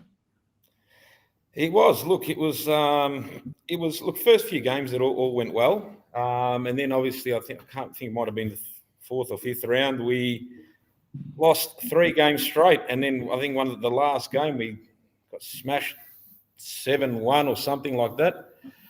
It's already suppressed that memory. That's why I can't. They're all fuzzy details. And then something switched into the boys after that. They all had a chat between themselves and they just went 13, 14 games straight and just destroyed teams. It was champagne soccer. It was amazing to see. What was the change? What do you think was the change? I never seen a group of players that played for each other. I won't say that I would single out anyone that was a phenomenal player. They all could have got best and fairest, but to get every leap year, you'll get a change room like that where there's full belief, got each other's back. Doesn't matter what happens. They just put everything on the line. And the other thing as well, even the year before, there was, not that you're making excuses, but a string of bad luck things that happened. You know, that one kick or that one injury, that whatever it is, that unfortunately we got relegated. But this year, you know, when our number one goalkeeper was out, we had a second goalkeeper that come in, and that's our second choice goalkeeper. Could have been also a first choice goalkeeper. Kept the season of his life for that 7 or 8 games. And then right at the end, just when he got injured, the first keeper was ready to come back in. So we had phenomenal goalkeepers, you know, for the whole season. And I could give 3 examples of that, you know, one in the midfield, one in the wing, one in defence. So a string of things that just, you know, all happened at the right time. But Football Victoria did pick a best and fairest from what I gathered. And who was the best and fairest in the league for the year? Anthony Banavats, well-deserved, phenomenal season. Our captain as well, played like a captain, led like a captain, on and off the park, flawless season. phenomenal. And Geelong, born, bred, you know, and one of the great things about our club, and one of the reasons I think we succeeded so well as well, out of our 23-man squad, 19 are from our juniors, which is something we're very proud of. So when people really do play for that badge on their chest, you know, they actually really do. So 19 out of 23, that is huge numbers. Yeah. For any kids that are there thinking, is there a pathway? Well, there's a pathway. If 19 out of the 23 are from the juniors, that's just absolutely huge. 100%. And one last thing as well, our coach as well, Begsy was just phenomenal in coaching team. You know, he also got the coach of the year as well. But see, the beauty of getting, there's one thing, the beautiful thing about getting these accolades, particularly for individuals, if it's the coach or if it's a player for best and fairest, best coach. But with that, is there that downside where people start sniffing around and saying, how about we try and get our paws on these blokes and try and bring them across to our club, whether it's in the same league or in higher leagues? Has there been a bit of that happening as well? You haven't had a few phone calls and any availability? I'm sure there has, but the beautiful thing is the distance between us and Melbourne. It's also hard for us to attract players from Melbourne. Yeah.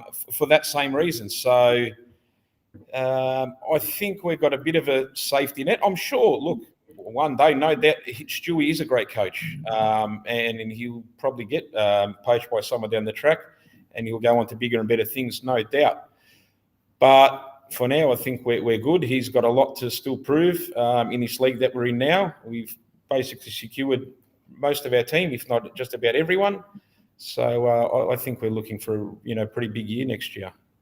And we're in the off season now, so we've got some interesting times ahead. Most notably, the Warrior Cup coming up on Sunday, 26 October. Now, I remember, and Tom, you might remember as well, many, many years ago, there was a small-sided tournament there in which I played. Geez, I can't remember who was exactly on my team. Maybe Ante Juric was in goals.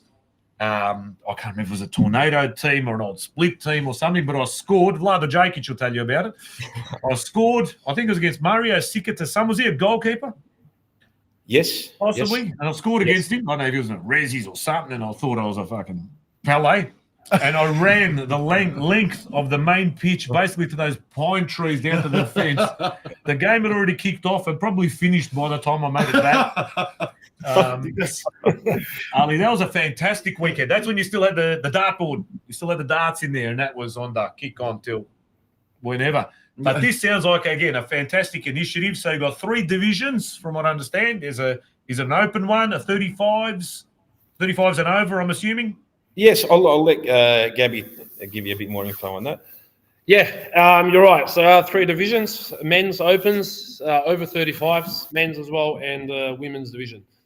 So, look, I've talked to Tomo about this for a year or two now. There's a lot happening at the club. We did renovations. We hosted a cup last year, IND Cup as well. Yeah. The timing wasn't great at the time, but this year, what a perfect way to finish off such a good season.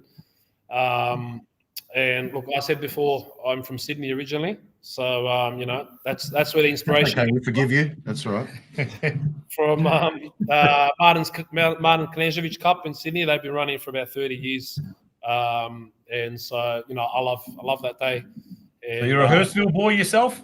I am a Hurstville boy, yes. There you go. They're a big But turnout. I'm also a North Geelong Warrior boy now too. Yeah, so I'm very fortunate to have 2 clubs. There you go. Did Hurstville have their own toilet?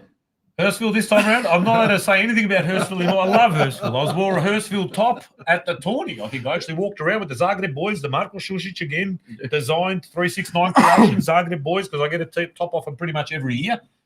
Yes, I have given a bit of stick over the years at the galas and stuff, but I love Hurstville. I love everything about Hurstville, and they're doing some magnificent things up there. And they've never had a bad kid, have they? Ever? Nah. Ever. Like Hurstville's kids are just unbelievable. Oh, man, that sash, either way, it goes diagonal or across. I love it, absolutely. Them and Guelph. There's a Matt Jurcevic sent me through some photos, which I haven't had time to upload. But I think it was Hurstville playing Guelph at the tourney. I'm not sure in what division, but they both had that horizontal red, white, and blue. Guelph was in the black, Hurstville was in the white, and just love it, yeah. But $500 is entry for the team. What's the best way to get in touch to register? Yeah, so if you just log on to socials, North Geelong page, you'll see our flyer. It's got my contact number there. You can contact me, or there is an email address as well. So we still have a few spots left for each division, and we're looking to fill them up before the deadline. So 19th of October. No worries, 19th. Last day to register a team. It's going to be a great day. We're really excited.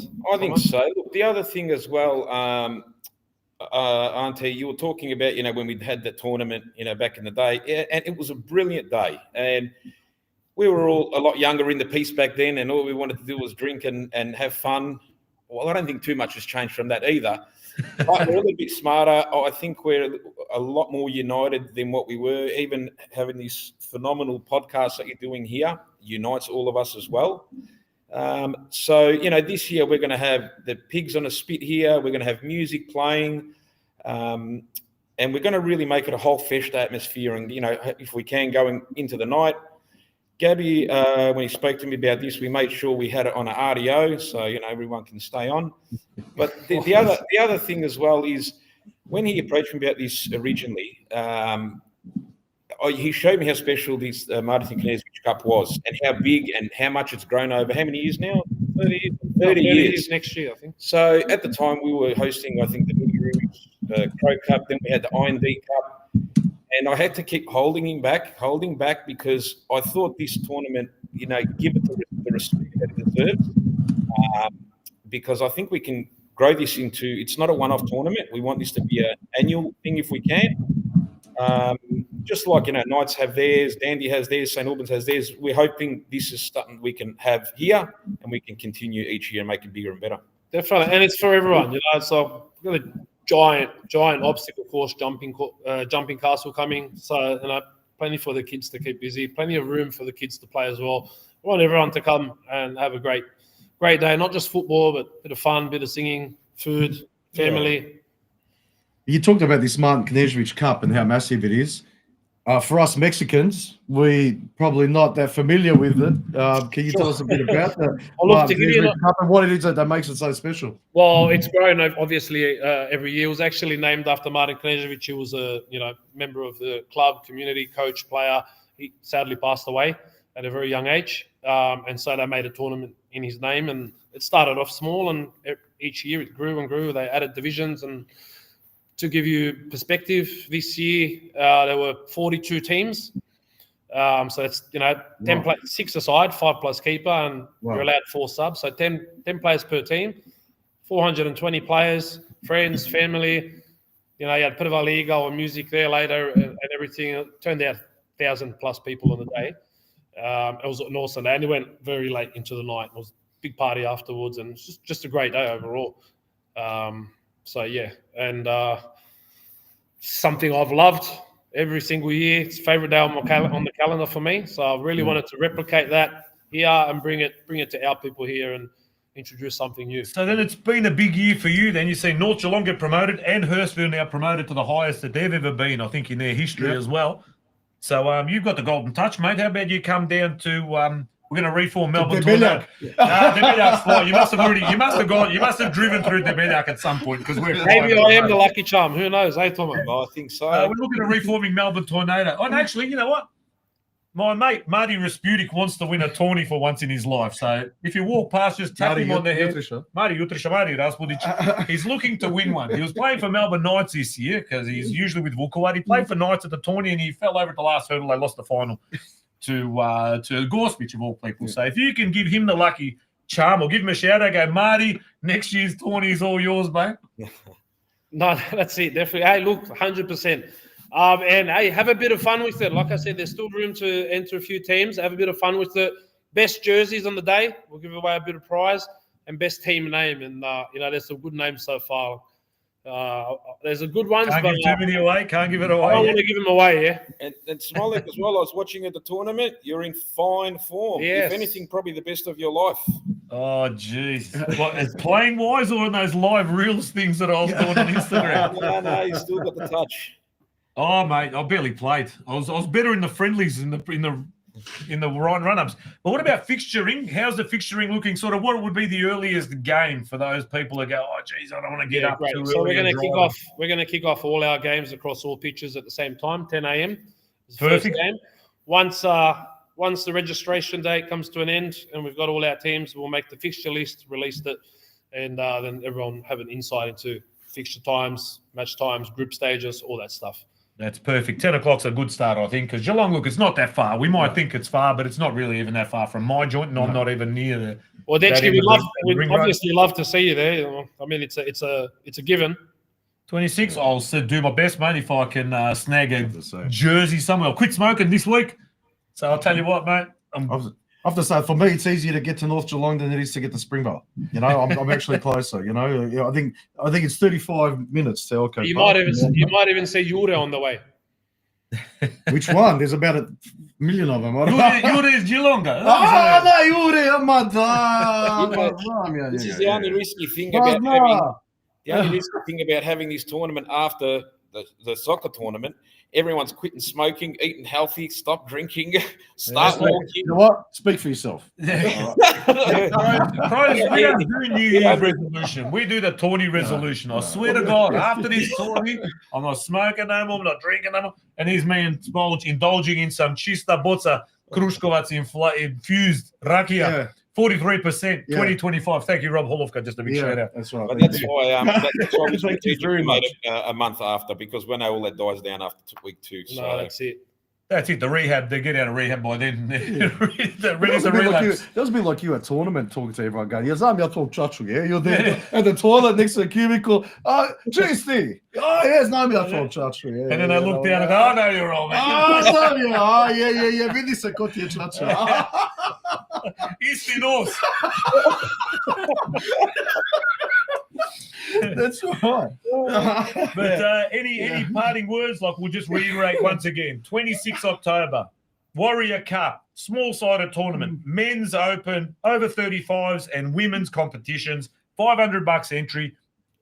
Kick-off fixtures will start from 10 o'clock, so it's not too early. Monday's an RDO. There's going to be all sorts of animals spinning on some kind of rods on top of heat beats. Whichever one you prefer. There'll be music. There'll be kids' activity, very important as well, because sometimes you just want to handball the kids and go play darts. But even the music, you got some young boys coming and play, I think. We do. I got 2 young boys. Actually, just found out today that the brother's coming too. So Tomislav Kvesic, he's been making a name for himself, and we thought what a great way to introduce him to our community here. And his younger brother on violin, as well as Sam, well-known Sam from Neretva on the harmonica. So we got 2 harmonica. Hey, even I might jump on the harmonica if Tomo lets me. Yeah, 100%. Better know from Duo Bezbrige. We just want to have fun, mate, when people sing along, open mic, whatever. Just Laganini. I don't want to do that, mate. Step on goal from Dynamo. If you give an open mic, it's like we always shut the gates. And Rob will be on the mic when he's there. Yeah, you're gonna have a few drinks and jump on. Well, stranger things have happened, but the boys, the Kvesic boys' dad Silvio did actually ask, "Is this a real pršut?" earlier on in the chat. Silvio, nažalost, nije. Just to add something before you. If anyone's got a real pršut they'd like to replace, I'll swap you. No, actually, no, this is forever. This is my forever pršut. You know what? We're still waiting for Mario's Kabasa. Omar? And the cooler. Yes. Because you open me up for his shit, man. His missus is waiting for his Kabasica as well. Jeez, We're not going to split hairs. I reckon. I heard it's tasty. But yeah. Oh, Shepherd and Cup actually talking about so... messages as well.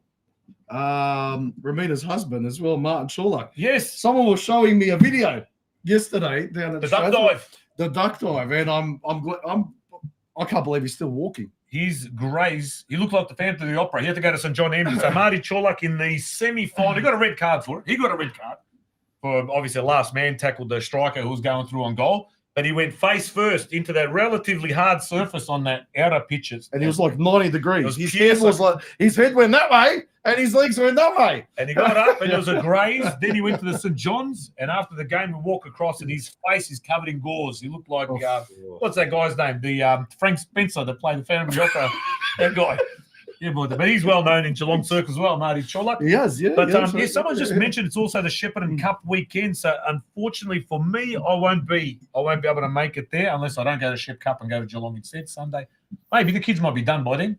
But there'll probably be a few Dynamo teams down at playing at Shepparton. But either way, it's a massive weekend, yeah, for the teams, yeah. But either way, get down to North, man. It's a fantastic weekend. I can vouch for it. In my younger day, it was fantastic. And I'll tell you what, if I'm there, I'll have a run. I'll have a run, then I'll have a drink, then I'll have a sing, and then I'll fall down. And then I'll bring my I've got one of those dartboards. Remember the old wooden dartboard, the Picardo? I've got one here just behind the podroom. If I need to, I'll throw it on a ute, and we'll get it down there for old time's sake. Look at those electronic ones, like they used to be at Johnny Husson's pub. A big wooden one? No, it wasn't a wooden one. It was like an electronic just a little round one you can stick on the zip. It was like that, and you just hit it, and then, I don't know, had rubber sort of things, and then we'll just... That big one in there is the rubber, the plastic. Oh, that one, yes, that's it, like that. You play cricket, 501, Shanghai, cutthroat. Fuck, I used to rob blokes overseas. There, my mate. Fuck, we used to rob people. I love it anyway. Sunday, 26 October, Warrior Cup. Get down there. Any final words, boys, as well, before we wrap it up? Gabby. Mate, you did a great summary. Let's just add the $500 entry. Obviously, there are cash prizes as well for the winners. That will be determined by, how many teams are in each division. But more importantly, Tomo, and I think you guys agree, bragging rights of, who's the best team on the day, 100%. So, like I said, we're going to leave it at the get in there and bring your A team. Yeah. Just put it straight back to the bar. Take $50 home for petrol money, and the rest goes straight back into the bar. Yeah. And guys, also just a big thank you to you two boys, what you're doing on this podcast here. It's phenomenal what you're doing. You're uniting all of us again, helping us put these tournaments on like this. So keep spreading the good word, and thank you for everything you guys are doing. Definitely, thank you for your support as well. You guys make it easy. It's all the hard work that you guys do. All we do is just advertise it. You're the ones that do the hard work. And we're here. If we can do anything and just get that message out there a little bit more, just keep doing what you're doing, and then we'll keep plugging it as much as we possibly can. We're still in shock that anyone actually watches us. Exactly. But well done. Thanks, guys. Support, boys. Yeah. Boys, thank you very much, and we wish you every success on Sunday, 26 October, Warrior Cup. Even if you're not playing, even if you're just wandering, you're going down to the Torquay for the afternoon or whatever, head back on the way to Alco Park, mate. It's always a party atmosphere there. It doesn't matter. Absolutely. Game or no game, it's a great place to visit. Actually, who said it? She just got to Torquay, wash it off. Straight there. Boys, it's good luck here. Thank you very much. Congratulations on a fantastic season. And let's wrap it up on a high on the 26th of October with a fantastic tournament. And Gab there, mate, fantastic. Coming down from Sydney, has now become a part of the furniture in Geelong, and now bringing some of that experience that he had with the Martin Knežević Cup at Hurstville down to Geelong as well. So, again, you can see how our community works together, even across borders. We use each other's intellectual property to help each other. Yeah. Get out of the pot, crabs in the pot, help each other out, or we all fucking boil in that pot. Yeah, boy. Anything that brings us together, we're for that. Exactly right. So fantastic work, and it's great stuff. Saka Chast. Thank you. Thank you. Laku noć. Pozdrav to everyone in Geelong. Thank you. Laku noć. There you go. So another thing happening. So much happening. The Renaissance. The Renaissance is in full swing. Actually, who said something about the Renaissance? Someone said, "Oh fuck!" Someone up the tournament. I think it might be in one of my clips. Where are we? 9:07. Actually, it is time for, because I was just going to ask you. Look, we've been here for an hour and a half. We haven't even touched on Tawny and some of your antics. Actually, that's what I'm more up.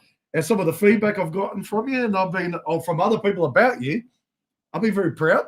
I've been very proud. You've done it in Podroom style. Tawny, look, I'll tell you what. For me, it wasn't like the previous tourneys. I didn't go up on my own, so it wasn't sort of you're on the loose. Yeah. Frank the Tank running through the fucking. I was going to say, was it Frank the Tank? There was Rose the wife and 4 kids. Yes. So there was no Frank the Tank. And the Thursday literally had 1 beer. We had a game at 5 for the Strathmore Old Boys and another game at 9. Yeah. Wow. And that's why we're old boys. By 9 o'clock, we're in bed. Yeah. Not playing under lights on pitch 2 in front of a massive crowd there on a bloody Thursday night. We got through it, Nick. Friday, I had 2 beers. Yeah, okay. Saturday night, Saturday night, the Heritage Night. Zabava. So my oldest was dancing with Mladi Hrvati, who were invited up. So from Clifton Hill. There you had I had 22. I had maybe 5 or 6 Okay. Canadian clubs, I think. Quiet one again, trying to get a bit of footage. And I've got a lot of footage, no fucking sound. That's bloody good. The Sunday is where I sort of kicked off. Yeah. Got there about 11 o'clock.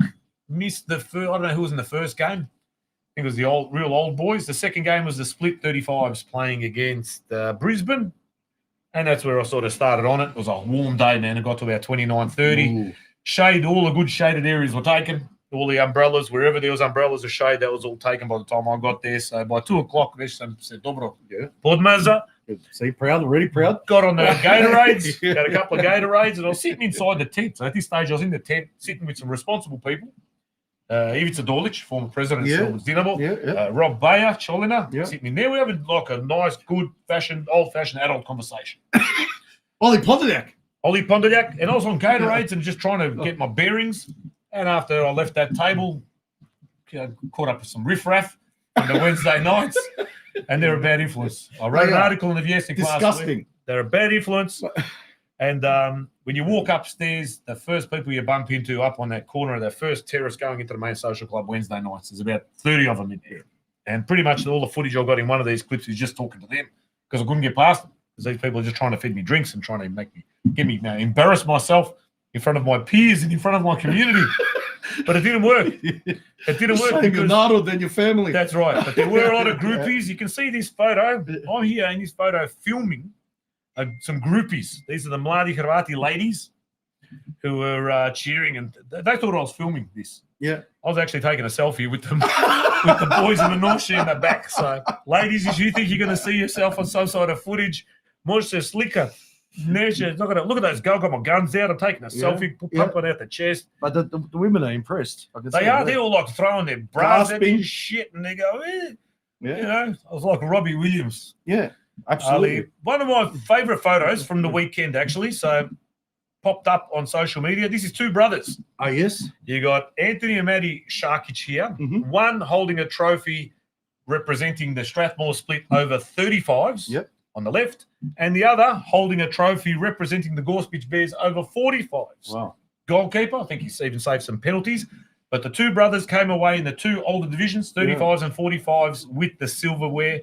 So it was absolutely, and you can see there, brotherly photo taken with the 2 of them holding the trophies together. It was fantastic. The brothers representing the geriatrics. Exactly right. Now, I've played one. I've got some clips here. There's some shorter ones. There's one longer one in the middle. I'll start with the shorter one. What this is where I've probably got some of my better footage. Strathmore split over 35s playing against Brisbane, which led into the St. Albans Dinamo Gold Coast women's game. So I got a bit of footage there as well. But you sort of get some behind the scenes where I actually jumped the fence, got onto the ground, interviewed a couple of people. Near fence, not my best work. My editing's pretty fucking average as well. No, but it's for the people. You know, hopefully it does the job and you get a bit of a feeling of what it was like on the actual pitch. So this is the final penalty.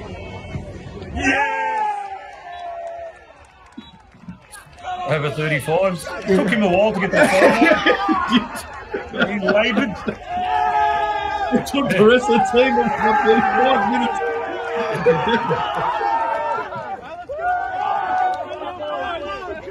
Who's that in the blue top? That's Ante Stipic. Yeah. Old Presidente. There's Milan Dragic in a water polo hat, which he didn't take off on the weekend. His ears safe. You can't keep glory now. Yeah, okay. Hey, Presidente, what do you say, son? It's been a very long weekend. 1 down, 1 more to go. So happy for this bunch of motley crew. Dragan Gucina, ex-Southeast Melbourne boy, living the life up in Brisbane. What do you reckon, mate? Fantastic effort to make the finals with Brisbane. Awesome. Proud of the boys. Positive to all the old Knights Army foreign boys. Black Dogs here. Mate, the man that made the original scarves, if you've got any spare, I need one, man. I lost mine in Stuttgart in 2006. We'll sort something out. But Dragan Gucina, what an absolute gentleman, mate. Well done to Brizzy making the final. Unlucky in the penalties, but all the best. Smiles, take care. Cheers, brother. What do you reckon, mate? I go to Adelaide to get one. I go to Dinamo to get one. I come to bloody Gold Coast get a 3rd one. Welcome, Jimmy.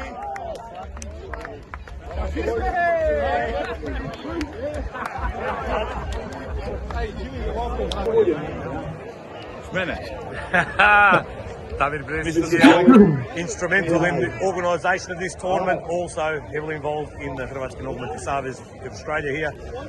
We'll be handing out the medals with Jure George Dragovic, the president of the Savez. You can see the cameras are out, Narod is out, the day is absolutely magnificent. You could not ask for a better day for the supporters. And the people coming through, tough slog for the boys in green, in white, in black. But you know what? There's nowhere else you'd rather be this weekend. Borshak, the hero of the penalty shootout. Mate, bootylicious, draped in the flag. But scenes, absolute scenes. New technical director Sufi here as well, the Strathmore split, played for 35. You know what I mean? Mario Borshak, give us a couple of words, mate. I knew you had a couple of those covered, definitely. I thought you might have had a couple more, but I can't talk right now, Andy. It's been a long weekend. It's a long understatement. Football secondary, everything else came first. Fantastic effort, buddy. Well done. Svaka čast. Nikola Čorić, not only a medal winner, but also a coach at Strathmore Split, and his young boy William as well, playing there, doing fantastic things. They are a split family through and through. Your brother-in-law's played a split, but I played a split, Zelk and Frank. Your wife played and was that split. They had their 21st, Lucy and Frank at Broady High. How's it feel, mate? How's it feel with that medal? Oh, feels awesome with an over 35 after I won an over 45 one. So you've gone back one step. Johnny Condemi. Hey, there he is. From Wukal at the split, you've got the medal now. Your mate Marty Rasputin still doesn't have one. Make sure you make him know about it. Walk past him. Here you go, buddy. We've got Chuki there. We've got Clads who buried one of the penalties there. Absolutely fantastic. Exactly. Ante Babic, another successful penalty taker. Marley, Anton Mihoc, absolute gentleman. Spends a lot of his time down at Dandy City, played with us at Melbourne Tornadoes. And fantastic, you can see there, passing on his medal to the kids, to his youngest, who's refused the medal. Bravo, Marley. Thank you. Guys, big wave. Bravo, boys. Well done, kids. Well done, guys. Guys, which way that he possibly can. So, what a community we have. Not only at Strathmore, but across Australia. This is absolutely bloody beautiful. Hey, what is beer?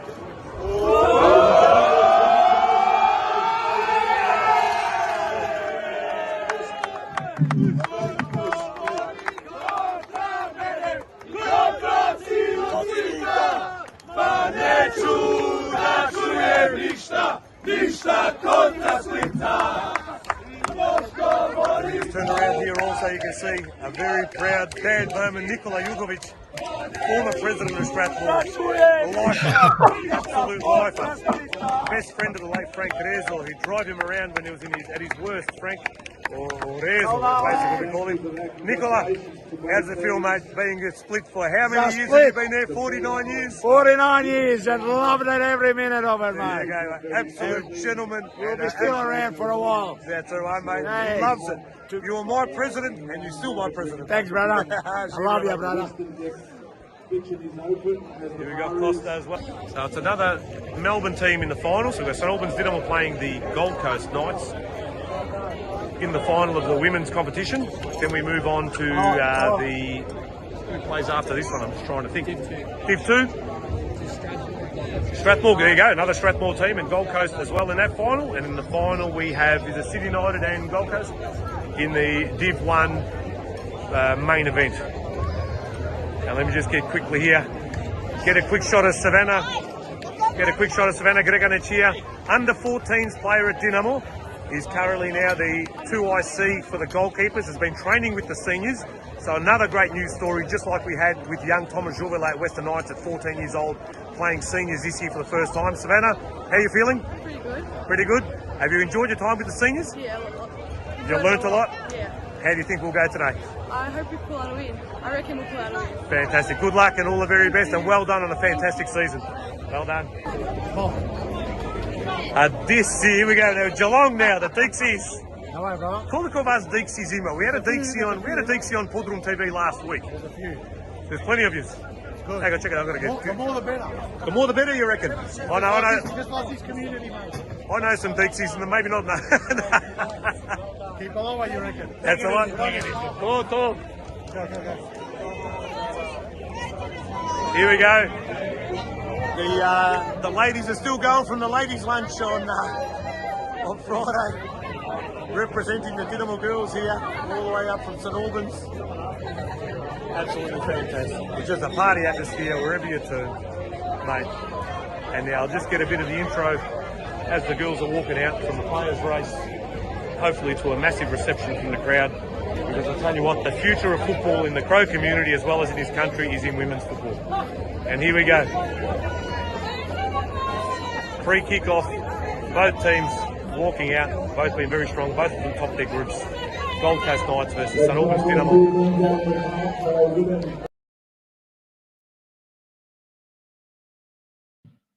Oh, there you go, Spolge. Not my greatest work, but No, I think you get a bit there's of a some feeling fantastic of stuff there. what it means. Yeah, it is a tourney. Yeah, it's not a World Cup. You are representing your club, but you're not playing against sort of external clubs that sometimes you'd really want to beat an Avondale, or you want to beat the Serbia, or you want to beat the Yugos, or whatever it is. You're playing amongst your own, but that's also the competition is there. You want to be the best of the best. Yeah, absolutely. Because we are the best narod, and what other better way to prove how good you are is by beating the other best narod. The best of the best narod. By being the bestest narod of the narod that's the best. The bestest. Yeah, but you know what? I had an epiphany. Nick George is going to play till he's like 87 years old.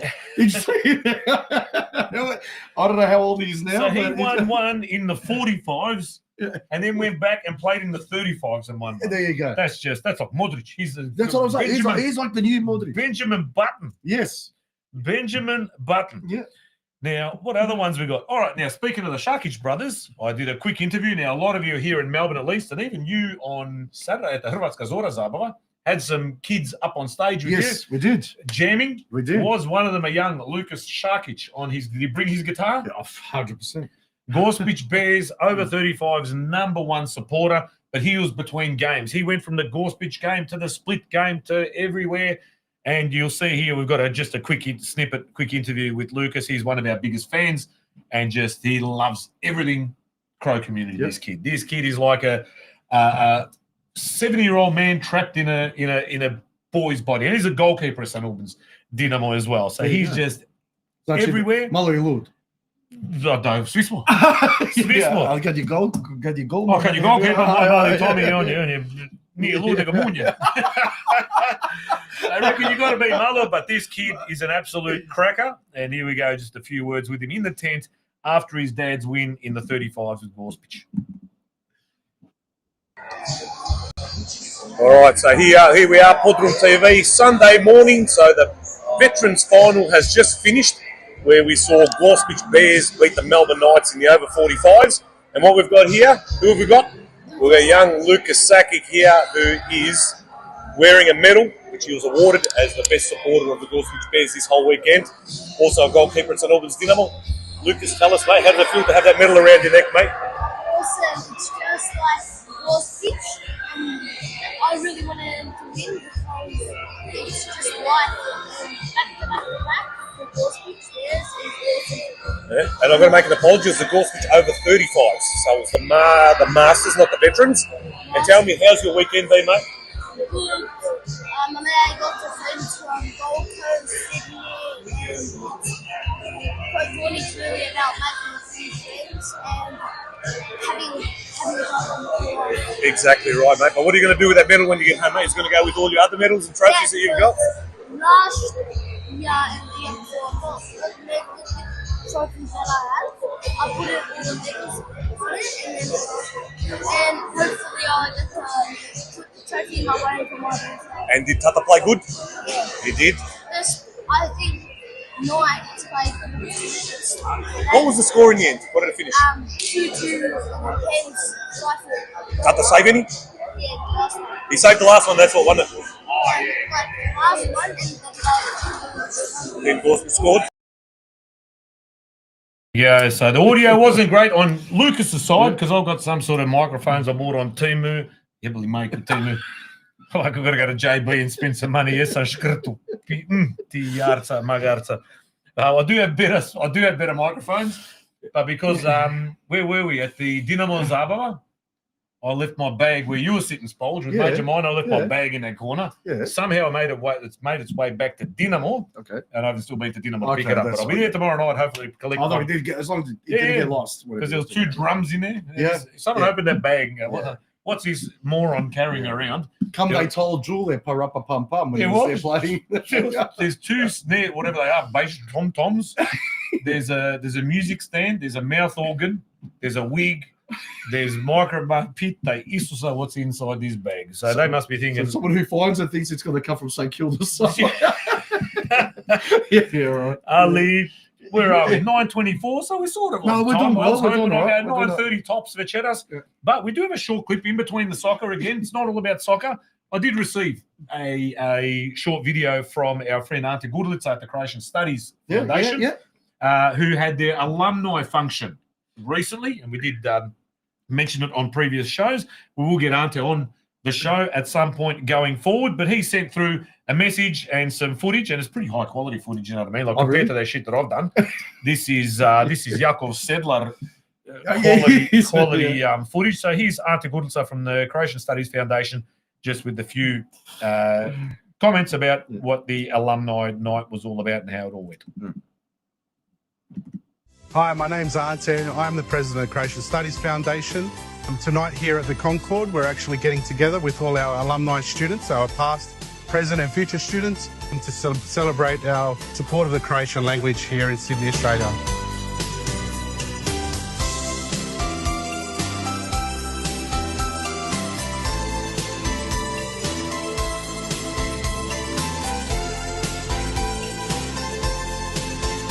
My name is Brian Sharnage. It's an honour and pleasure to be your host on this very special evening. The purpose of tonight, while we're all here, we're celebrating this wonderful foundation. We're reconnecting with our alumni. As a young person in the Croatian community, it is so important to keep our language and culture alive, and becoming a member for the Croatian Studies Foundation is a great way to enhance and continue this.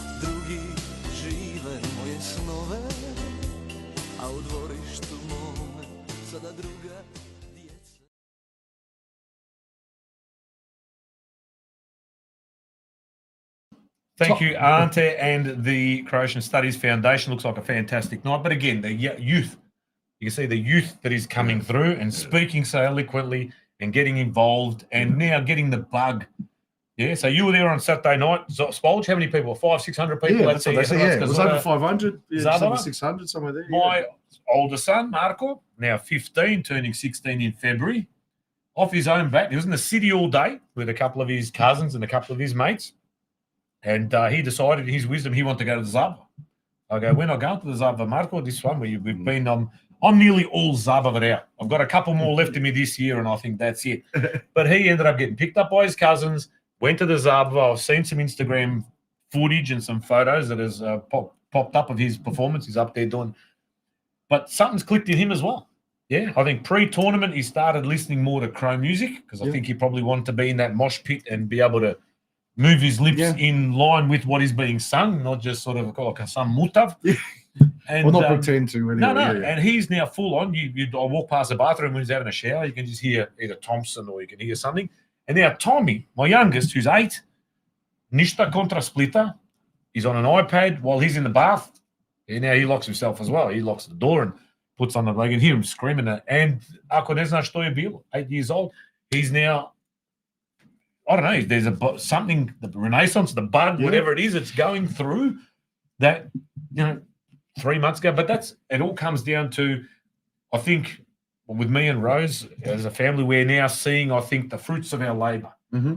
It's not for nothing that we've driven these kids to Melbourne Knights, to St Albans Dinamo, to Mladi Hrvati, to Zora before Mladi Hrvati was reformed, to Crow School at Clifton Hill for the last 10, 12, 13 years of these kids' lives. And I think it's now coming to fruition. Now, it could have all been for nothing. Could have all been just forget about it. Ali, they're slowly, I think, now realising that the effort that we've put in, they go, shit, they're not doing this for no reason. And now they're starting, and they're hanging out with kids during the school holidays from Dinamo, from Mladi Hrvati, from whatever. They want to go to Zabrana. And I think now Mali and Nešto Možda is at 15. Watch your malo a bit of aftershave. Yeah. There's a few pretty girls out there. That's right. Yeah. You watch us a pokaza. Yeah. But I'm just rapt that these kids are now listening to this music like I did. Like not that I didn't have a choice. I listened to it from the day I was born. Yeah. My parents had records. I listened to we heard Tomislav Ivčić there in the background of that CSF. Yeah. It's a great song, by the way. Fucking we had that tape. Tomislav Jani i Vedran, that tape. Pismes Konobe, you know what I mean? I listened to that shit fucking 10 years. Then I went into Kuzma and Shaka Zulu. So if anyone, we have reached out to Kuzma and Shaka Zulu Sport. Anyone's heard Maistori Samora, Hajduk's one of their theme songs, and we've reached out and they have agreed to come on the show. We just need to wait until they get a couple of gigs out the way, and we will have Kuzma and Shaka Zulu live, hopefully from Split, superstars on the show to talk about. That's it.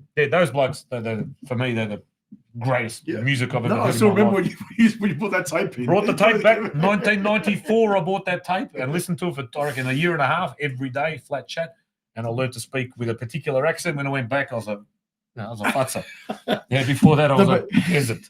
But what you were talking about, what you're touching on now with the kids and that, it means that there's something there for them to love. It's not just a matter of, there's a girl or this and that. There's actually a culture that we can actually celebrate. That's amazing. I don't know if it was last year or the year before, my niece, who's got an Aussie boyfriend, he brought all his Aussie mates down to Fish Day in Adelaide. And they came, and there was a few of them there, had an absolute ball. Loved it. They were there chanting, Croatia. Like they were there all day, loving it. One of them obviously had a few too many, whatever, but it doesn't matter. He went back to his parents' house, and the parents looked at him, and he started crying, and he said, "We don't have any fucking culture. We're not there like that." And as ridiculous as it was or whatever, but the thing was, he, as an outsider, felt that. And he felt what was so special about the community and what was so special about that festa, and seeing these things that we take for granted, whether it's the food, whether it's the music, whether it's getting together, whether it's the family atmosphere, whether it's just the culture we have in ourselves, the way we present ourselves, the way we act. We're not backwards and coming forwards at all. We're not the boogeyman. We're a welcoming people, man. But they loved it. And they said, this is something that is absolutely incredible. This is something, maybe in this whole brave new world, they keep searching for these new things, new heights. What can we lean on? What can we believe in? What was wrong with what we believed in before? The foundations of and that's, I think, as a Nardud, we have a solid foundation. We're not confused in what we're about and what we believe in, and I think that shows, and it shows how strong that is, and it shows also how truthful at what we believe in is, and that stems from everything, from family, and you go Vera Domovina, that's right, and they're the three things are there.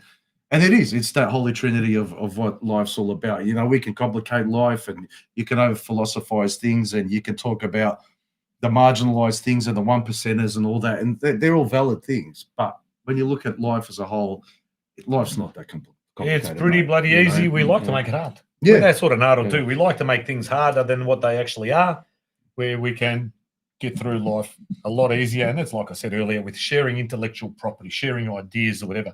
We share it amongst ourselves. If we're not going to share it amongst ourselves, then what's everyone just sit in their corner and don't worry about it, yeah? Everyone just does their own thing and will sit in these little silos. Look, this year's tournament, right? So Gold Coast just had the tournament. Yep. We still don't know who's got next year's tournament. Yeah. But what people that are thinking about doing next year's tournament, what they'll do now, which I'm thinking is pretty quite common sense financially, is they're going to speak to Gold Coast. They're going to say, how did you go? Yeah. What did you spend? How much did you make? Where did you make money? Where did you lose money? What did you did the tent work? Did the container work with the music? How many chihuahua did you buy? How many Buddhists did you buy? How much did you need? Did you run out of this or not? They go back to their committee and they say, look, this is what happened to Gold Coast. This is what happened at Dinamo the year before. This is what happened the year before at Adelaide. Are we able to do it? Yeah. Is it sustainable for us? Or do we just say, we're not going to do it? We'll maybe give it a year or two. We'll try and that's what you get ahead of the curve. Yeah. But you need to know what's going on. No one's going to put their hand up anymore for a tourney and say, I'm just going to do it because we're going to do the tourney. Yeah. And then realise 6 months in, it's going to cost us like $1 million. But that's the whole thing. That's the whole thing. People come in and they think the default position, let's host a tourney, we'll make money. It's really not that simple. I think people realise, and that $1 million figure is not far off from what it actually costs to put on a tournament, and you've not, so that's $1 million at the end of it. let's say even if it's $900 or $850,000, but it's not far shy away from that $1 million figure. But you've still got to have $300,000-$400,000 there in the bank to start paying for things ahead of time before you can do it. That's why there's probably only a handful of clubs that can actually host a tournament. Maybe it even comes to a point where tournaments have to come every 2 years. I don't know. I hope not. I hope it's something that we can continue to do annually. But what we're seeing on a yearly basis is that it's harder and harder to get clubs that are able and willing to put up their hand and say, we're going to host it. You know, Gold Coast sort of did it, I wouldn't say under duress, but they did it because there was no one else doing it this year. And, you know, at the end of the day, put on a bit of a scaled down tournament. It was still a fantastic tournament, don't get me wrong, and all the reports. But it wasn't maybe 2018 where it was like a bloody festival where, you know, there was 5,000 people under a tent going nuts. It's all because we share ideas, share information. Share information. It's not top secret, man. We're not hiding anything from the KGB here. It's if you can't help your own, then what's the point? Yeah? That's the whole thing. We're all in it together. We pass it on. We help each other out. That's ring. You go, Ilya. You go, Ian. What did you do? What worked? What didn't work? The gala, for example, right? There was no gala this year at Gold Coast. Which is a huge expense. But I understand. I love the gala. In my older age, as a younger bloke, I'd avoid the gala. You know, I was fucking Zabba or whatever. Now I thrive in that gala environment, because we get a table or two tables, Strathmore, Old Boys, Hurstville over there, and a bit of banter, a bit of piss taking or whatever. And it's not a really late one unless you want to go to the Cass in Adelaide. And at 5 o'clock in the morning, see your childhood idol Jakubanovic, and you got him in a headlock. Fucking, this is the greatest night of my life. And then eating fucking croissants and Baker's Delight at fucking 8:30 with Joe Loverick and Carl Radjic in it. Got Kransky sausage rolls. But the gala, no matter how good it is, it's if you're not doing it at a venue that isn't going to cost too much. Like let's say last year, if Dinamo happened to, if Sunshine was operating as we were accustomed to, Dinamo most likely would have done their gala at Sunshine, right, at the church. They can take up to 1,000 people, if not more. Right? They might have got 700, 800, 900 people there. Easy. But it wouldn't have cost them $100, $150, $200 a head. That's right. And all the profit goes back to a Crow community, and you can reduce the cost, and you're still going to make money. Whereas if you're going to do it at the fucking Crown Casino or at Burswood or at Adelaide or whatever, $150 a head is what they're charging. It's probably costing $180 a head to fucking host it. Because you got to put the AV, you got to bring fucking MCs in, the music. If you want to kit up the fucking tables and bullshit and candles, todo se costa. That's right. It actually ends up costing you money. I think Gold Coast was saying the last one cost them close to 30 grand. It was a $30,000 loss. Clubs were lucky if they could break even on it. They were Adelaide needed 600 plus to break even. Adelaide, I think, was 600 or 650 to just break even. And that's what they did. And they did. And they just broke even on that thing. But look at Dinamo's now 50th anniversary that happened at Sunshine. That's right. Which was a massive event and like no less glamorous than any other, tournament gala night that I've been to. It was amazing. Look, you walk, like you said, if someone dropped you in the middle of Sunshine that day with 750 people, they would have said, where am I? This is glorious. And it was very, very glamorous. But Dinamo managed to make a profit. So that's where you sort of, as well as what Sunshine would have made a profit on the drinks that they sold. That's where I understand. I love the gala. Ali, if it's the costs are unsustainable, then they had instead of a gala, they had a heritage night, right? So the Zabava was a Zabava at the club at Gold in-house. Coast. They had a couple of dancing groups come in from, there was Brisbane, obviously Gold Coast, Mardi Hirati and Brisbane. And I'm not sure exactly what the numbers were, 300. Or whatever they can fit. It's not a huge club. 800, 900 people. But it was catered for that. So all the Mardi Hirati parents and families and everybody else came along, all the ones from Brisbane, no doubt, some of the Gold Coast people and a mix of others. We had Ivan Jovel on the table next to me and his son Thomas, who if anyone did see, the Viesnik did an interview with him, Thomas Jovela, 14 years old, made his senior debut for the Western Knights. And it was fantastic to see them. They made the semi-final, Western Knights, just like Savannah Greganic there that I interviewed in that clip, 14 years old. She's been training with the seniors at Dinamo all year as well. So two 14-year-olds making the seniors and both at the tournament there. Absolutely fantastic. So if they can't do it like in real, in the real leagues or whatever, you can do it in the tournament. Tournament's a great place to blood. Unbelievable. Kids. Yeah. So most of these senior teams, let's say Sydney United now is going to be in this championship. They maybe couldn't afford to send their whole senior team up there. So you send the 23s, you send the 19s, whatever, and you see maybe there could be a little spark there that moves on. Yeah, but the Heritage night was great. Yeah. The Sunday night as well, man. It was started off outside. I didn't even realise it was outside. I was already, I think I was still in the tent. You're already on your way. Still drinking Gatorade in the tent. By the time I walked inside, the band Prva Liga was already in there, but it was going off. Right? It was going off. No flares were lit inside, thank God. I ended up on the shoulders. It's not like last year. I ended up on the shoulders of a giant, Mr. Mark Pericic, so son of Mel. Huge, like I think I put on Facebook between me and him. So he's from the cellar next door. The Pericics are from Sukošan. We're from Debeljak, which we're same općina. I go, between the two of us, when the Smolics and Pericics come together, we're 3 meters tall. Yeah, he's at least 2.1, this bloke. I made up the rest. So if you put one of those trench coats. Yeah. Look, that Sunday night, that sort of really topped it off for me. I was quiet Thursday, Friday, Saturday, a bit of dinners and sort of hanging around the pool and all that sort of shit. The Sunday all day, culminating in that final event upstairs. Youngies were going bananas. Us oldies, we were sort of standing on the periphery. So apologies to young people. We weren't just those creeps that were standing on the edges. We were having a ball, and then plus that terrace outside was chock-a-block and nada. It was fantastic. But the Sunday nights are just a phenomenal night at tournaments in general. They're just an incredible time where thousands of people literally just. I remember like showing people from work and showing the video from the last Gold Coast tournament. We're playing in that tent, and there's. I'll estimate there's 5,000 people in there, and I don't think that's far off. People jumping and it's going nuts, and they go, "Oh, what did you do on the weekend?" I go, "I played at a soccer tournament." "Oh, you play soccer?" I go, "No, I was singing," and they go, "Oh, okay." I'll show them a clip. They go, "Is that a music festival or a soccer tournament?" It was like, and I go, "This is insane," but it is insane. And you bring it back to that story, and again, perspective. People who aren't Croats and not taking it for granted, what we do take for granted. If all the bog that we can take it for granted, that we have something to take for granted, because you see there's a lot of these other ethnic groups that are trying to mimic what we do. Some of them did it this weekend as well, and you just see it's just nothing, absolutely nothing. I made their merchandise this year for that cup that you're talking about from those that are east of the river. Yeah, Sava was there. Yeah, I made some merchandise. I sent it to him free of charge. And I said, "Vaš turnir nije to." And I handed them. I was throwing them out. I had one of those guns that shoots t-shirts into the crowd. There was about 14 of them. There was 2 from Benkovac, 1 from Kistanje, and 3 from Topolsko, I believe. And I was just shooting these t-shirts at them. Yeah, beautiful. Good times. A lot of tractors in the car park. There's a lot of tractors in that car park down there at that time. It was, yeah. It was, yeah. A lot of prikolice. Number plates? No number plates. From Canadian Bankwest, I don't know. But as Rose saying, we're the luckiest people on earth because we were born as Croats. Well, I mean, look, you can say that's nationalistic, you can say whatever it is, but isn't it a positive thing to be proud of what you are, what you're doing, and and saying thank God, like we're not there crying and wishing that we were something else or doing something else. Speaking of Rose, she also said, bring back Johnny Hassan's pub. Yes. So anyone, particularly from the northern suburbs, not saying that anyone wasn't coming from other places in Melbourne, but us from the north, we love Johnny Hassan's pub. We did. Yeah?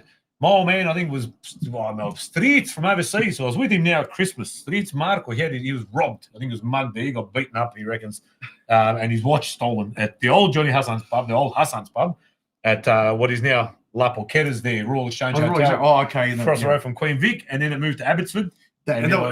Many late nights there. It wasn't too far from home. Yes, at Abbotsford, Collingwood, whatever, but it was more closer than some of the other places we had to. I remember going, I don't know if you remember, when Croatia was recognised as a country. There was a function at Cafe 210 on Barclay Street in Footscray. I was still underage. I remember my sister drove there. I don't know how I got my hands on some Southern Comfort or whatever it was, and then driving back up Sher Avenue, Bandura, beeping the horn right at the front of Pokojni Petar Jaya's house. Koda jučer bilo. And then past Luka Munivranas, and then going back around Tim Mustapić's and all the drive through Bandura, just fucking beeping the horn. I was beeping my sister's horn in the Magna. Mangled. It was the best fucking night of my life. But Johnny's Hassan's was our northern hub. It was. That we could hang out with every Wednesday night there. Now it's a La Porchetta, unless it's changed. It might have. Just having a look. Yeah, David Lakota asking when are the Podrum t-shirts coming out? I don't know. We'll look into the. I'm a bit short on cash at the moment because we just bought all these books. I just bought 27 books and the t-shirts for the Serb tournament on the weekend. But they'll be coming soon because a lot of people were asking about at the tourney, saying get some merch. I've done some mock-up stuff. There's an American joint that makes these jerseys, and I can get the little icon you can see in the top left corner of your screens of me and Spolge there singing or whatever. I can get that infused onto a checkered long sleeve jersey because I love long sleeves. Yeah, long sleeves for me is collectable. We can have one of each of our heads covering each man boob, and then and I can move them, and then you can move Spolge, and I can move. Look at that, Marcus Rage. Look at that. Hey, I feel extra tank today. Yeah. You know, yesterday I took the kids to the park, and while they were on the swings or whatever, I did push-ups, right? I was doing push-ups and dips on these benches and shit. Then I came home, and later, then I did weights, Yosh, after that. Look at this. Look. The Iruda. Biggest in my village. Terry, there we go. Terry Capadaeus, old Latrobe uni boy. Yes. That I went to Latrobe with. Yeah. I turn up to Gold Coast. Bloke's a grrk. He's there playing for Gorsuch. Yeah? Yep. It's Gorsuch. Won the tourney with Gorsuch. A couple of years ago, broke his leg. He said that the Gorsuch boys helped him through it. Came to Gold Coast, and we're reminiscing about all the shit that we did at Latrobe back in the early 90s. And there was a lot of shit, let me tell you. You know what I mean? Ali, this bloke is that enamored with our community, and especially with Gorsuch Bears. It's actually after all these decades that Terry's still involved. 30 years. Yeah, 30 years I've known this bloke, and I haven't seen him probably in more than 30 years. 15, 20 or whatever.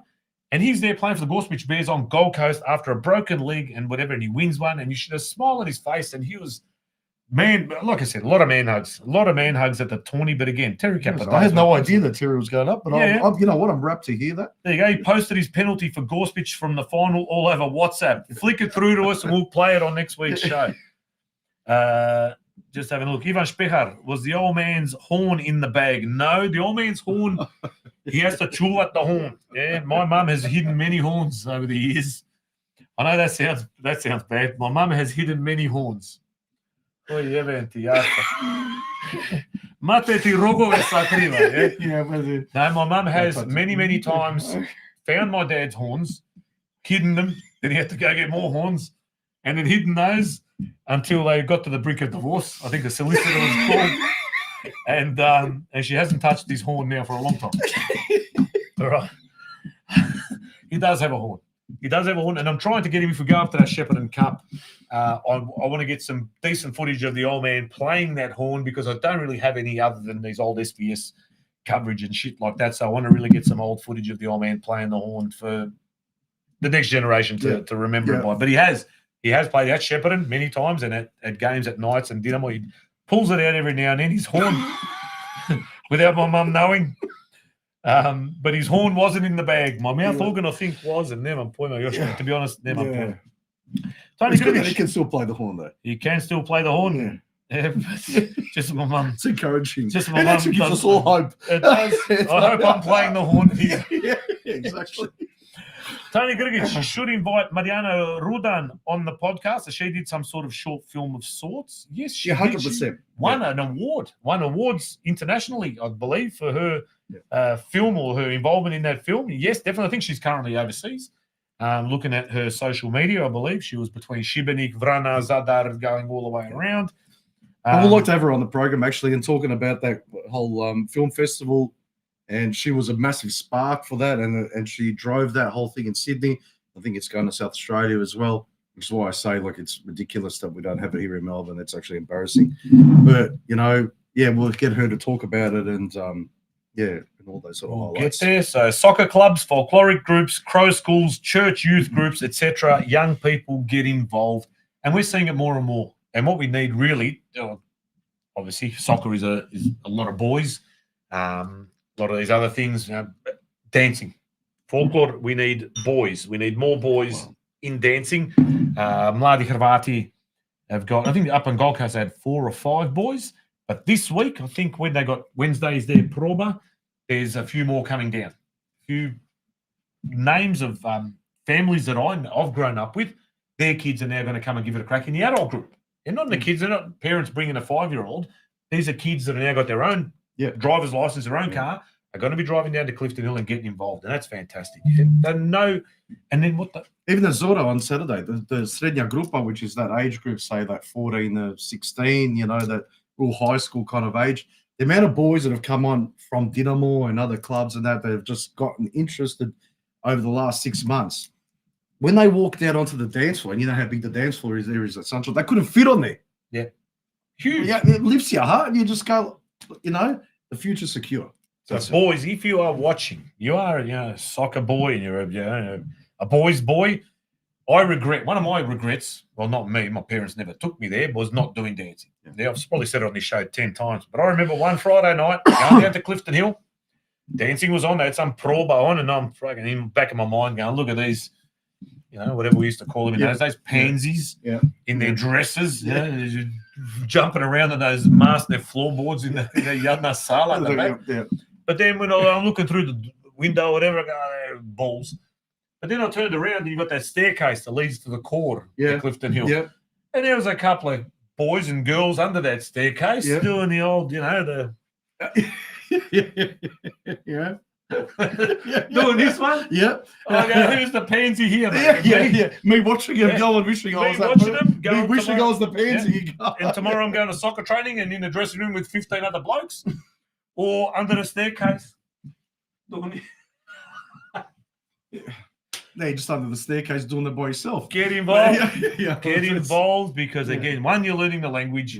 Two, you're understanding music. You're getting some coordination with the way you step. You're not going to be embarrassed dancing or whatever. But the studies that are showing that it's actually good for footwork. You know, as a soccer player doing the dancing. So. And you get to meet girls, boys. If you're there, you get to meet girls. You might already know them, and that might be a chance to have a bit of. There may be some boys left in the world that actually still like girls. That's it. Could be. Could be. You wouldn't know. You wouldn't know from. Otherwise, there's plenty of girls north there for the boys as well. They just get in there, get involved. But let's see, where are we? 9:50. All right, we've gone a bit over than what we were expecting, Spolge. That's all right, but you know. But I've got two more clips. One's a long one. I'll leave to the end as the outro.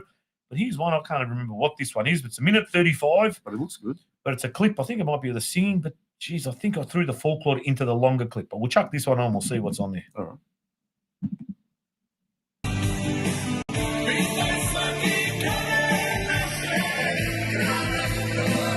All right, this was the intro as all the groups came out onto the dance floor before they came there on the Heritage Night.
All right, that wasn't exactly a part of the Heritage Night. Was it? No, that was from the Sunday, but I threw that one in there because I just had to, because, again, you can just see a lot of the chanting on the Sunday night, sort of in between outside and then moving inside, was Sydney Croatia, Ale. There was a big contingent of Sydney people singing, cheering, chanting or whatever. So I just got a little clip there of the Melbourne Knights girls. The Mexicans. Millie talking, Susie Corlic and Anna Batur there, representing the Melbourne Knights there, and it was fantastic to see the frivolity, the joy, the banter. It was bloody amazing, man. The whole weekend, and again, how can you go wrong? You know, we look forward to seeing where it will be next year. A lot of people been ringing, calling, asking. Smolly, do you know, man? There's none. Yeah. I now work with Jure Dragovic, who is the president of the Savez. I was You're with him. best not. I was with him today till I was about 5:15. I reckon I was with him from 7 o'clock this morning till 5:15. Either he's not giving anything away, or we still don't know. Because, like I said, it's very difficult to just put your hand up at that meeting on a Friday night and say we're doing next year's tourney or we're ready to go. You need to. The figures are astronomical these days compared to the old days. You sort of knew even a couple of years in advance. These days, people need to go back to the committees, and it's financially makes sense. Right. You're not going to just go up there on behalf of your club, put your hand up, say we're ready to do it. Come back to your committee and say, it's going to cost us $750,000, and they go, "It's normal." That's the whole thing. So they go back. Look, there has been talk. There's a couple. I think it was Adelaide, maybe in Geelong, were the two clubs that cropped up in many conversations that I had. But again, they'll go back if they are indeed interested, talk to their committees, and then possibly make the bid at some point after that. So bide your time, take your time. We'll find out where it's going to be soon enough, and you've got plenty of time to book your accommodation, book your flights. And I know Wednesday nights like to book on the Saturday at the gala. Wednesday nights book their tickets literally when they announce it at the gala. Nick Delia picks up the phone to Flight Centre or whatever it is. What if books hotel rooms and they're ready to go? So they're probably a little bit itchy at the moment, but everyone else will be able to. Look, the difference between 1 month or 2 months is not going to make the world of difference. But, the thing is now you've got 35s, you've got Masters, 45s, women's. There's so many teams, whatever it is, in excess of 50 teams. That costs money to accommodate. That's the whole thing. It's not a small expense. It's a massive exercise, and we have to see. Every club has to do their due diligence and see whether it's okay for them. Exactly, because you don't want to put your club by trying to do something right and then lose, and then putting yourself in the shit at the same time. And kill yourself for a year, and you do. And I've watched it with my own eyes. The amount of work that goes into it, and time and effort. To imagine going through all of that, and the time that people sacrifice with their families, with their friends, and just watching bloody Netflix like everyone else does, and then lose money at the end of it, that would be heartbreaking. Exactly right. Exactly So, right. But we do have one here from Stella. Sunday night started in Auckland by Major Minor. One of the most craziest nights to be seen at tournaments. Punters putting tables upon tables and chairs in between to get better views. Did you go to Auckland? I didn't go to Auckland. Auckland was fucking insane. It's insane. So what year was that? 2010, I reckon, 2010. So it was a tape, people getting on tables. That wasn't good enough. So then they put a table on the top of the other table. It got on top of that table. And people were trying to put 3 tables on. Dynamo won that one as well. So you can imagine where that, exactly. Was, so 2, 3, 4, 5 tables. The people of New Zealand, the poor people of New Zealand, they did not know what had hit them. They were in shock. And they don't mind getting on it. But they were in shock. They were in absolute shock going, what the hell is this? But any footage from that tournament? Is there any footage floating around on YouTube, or has anyone got some private footage? Please share it if you have got footage of that. It was prior to cameras on mobile phones, I think, at that time. So it would have had to have been on a handy cam or something like that at that time. But my God, was that an insane tournament. The whole thing was, and the reason it started on that Sunday, Sundays weren't a real thing there. You'd finish off the final 5 o'clock and it's regular chuck. Yeah. It was like, they might say 6, 7 o'clock. They might have a bit of quiet thing, like whatever, but by 8 o'clock it was all done. Everyone was in New Zealand. So everyone was there flying in. No one was going home. No one's going home. We were there. And so I remember we just said to the organizer, and we said, look, it was actually Mickey C's idea. He goes, well, we're here anyway. You don't have to pay us. You want to play? The equipment's here. Go, all right. Fuck me, did we play? It was like the old El Paso commercial. Why don't we do it? Come here. And then they got Mickey's on the shoulder. And that's exactly how it. And Sunday ended up growing into what it was. And even on that was probably the biggest night of that whole tournament. It was a great tournament, but that Sunday night was just insane. Absolutely insane. There you go. One Eye, Auckland, 2010. Awesome. That's one word. Awesome. Yeah, it was. One Eye. He's been to a few tourneys. One Eye. Yeah. And I think One Eye might pop up in the next clip. So as we do the outro, I'm going to let her. One Eye's got a good handle on his horn too. Yeah, good. One Eye's a gentleman, so he was up at the tourney. I don't know who One Eye is. I don't know if he didn't get injured. He didn't get injured, Mr. One Eye. So I won't. No, don't use his real name. No, don't. He goes by One Eye's like James Bond. One Eye. But he and his brother were two prolific altar boys at Clifton Hill growing up. Oh, right. Okay. Under the supervision of Joe Zilic, who was the head altar boy. Okay. And then you had all these sort of subliminary. Leading hands and all these other, they had lieutenants and sergeant at arms and shit. Yeah. I just remember Joe Zilic being the boss. Yeah, right. Yeah. And the rest, and then Joe Zilic did go into the military later, so it sort of made sense. Yeah, it did. Yes. But the rest of them sort of tagged along. Yep. But One Eye was one of those. Yep. Even though I think One Eye is older than Joe Zilic, but Joe Zilic had the priority. Okay, so, there you go. I wonder if Joe Zilic, he would have been so someone's asking, was that the last time the senior men of Auckland had played at a tourney? Now, I remember the Auckland boys, it was a tourney in Melbourne. At Sunshine was the gala. 2013. And they did the haka. Now, I don't know what year that was. Oh, that was 2000. Was that 2000? That's even back even before. That was Dynamor's tournament, and I remember the disco being at the dorm. And then at Sunshine, the gala, they did a haka there. I remember that one. Jeez, that's 2000. And even at the dorm, I reckon they did a haka. At the dorm as well. I reckon they might have. So Auckland, but no, they've come to other tournaments since then. Just trying to think what was the last one. There's a few people out there that will know. But it's been a few years since Auckland's. But you know, it was fantastic as well. I was just telling my parents about it yesterday. I bumped into I think it could have been the first or second day, Ivan Baric. He's Glenorchy, Croatia, Glenorchy Knights. He popped up on a Viesnik clip only in the last couple of weeks when they did that little story on Glenorchy. And he's the bloke who was wearing, if you saw him at the tourney, he had a big checkered top hat, the big velvet top hat like Dr. Seuss. And I saw him from a mile away because, one, I know of him. I've spoken to him on the phone a million times. He works for Centrelink down in Hobart on the international pensions. Yeah, so he's a Hrvat that works for Centrelink, but he's also helped people, when I worked in community services, crows get their crow pensions and sort their paperwork and shit. So I saw him, it was absolutely fair. First time we've met in person. And it's like you've known the bloke your whole life. Yeah. It's one of those. That's what Tawny does. He does. You see people, Matt Jurcevic. So he won one of our prizes. I think, like I said, the 1,000th Instagram follower that we had. He was at the Heritage Night. He sent me some of the footage that I've shown you now was Matt's. He sent Cheerios to people. Rob Kadovic. He's talking about Damir Ljubicic. Knew all of We've written for the Viesnik, Crow Express. What was the other one? Domovina. Okay. Yeah. Lives over in Perth. Again, but he's rattling off names. We talked for like a good half hour, 40 minutes at this Zabava.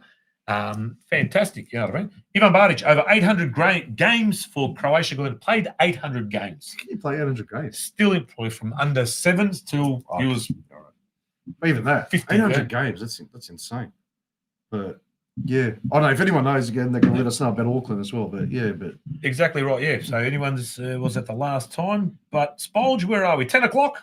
All right, we've gone overtime. Gone over time than what we expected. Here we go. What a shock! I'm going to be on the tools tomorrow. On the horn. On the tools, double bubble, bro. Bubble, baby. Well, I don't know what you're doing in that elevator when you're by yourself. Doing lip singing Aerosmith songs. Loving an elevator.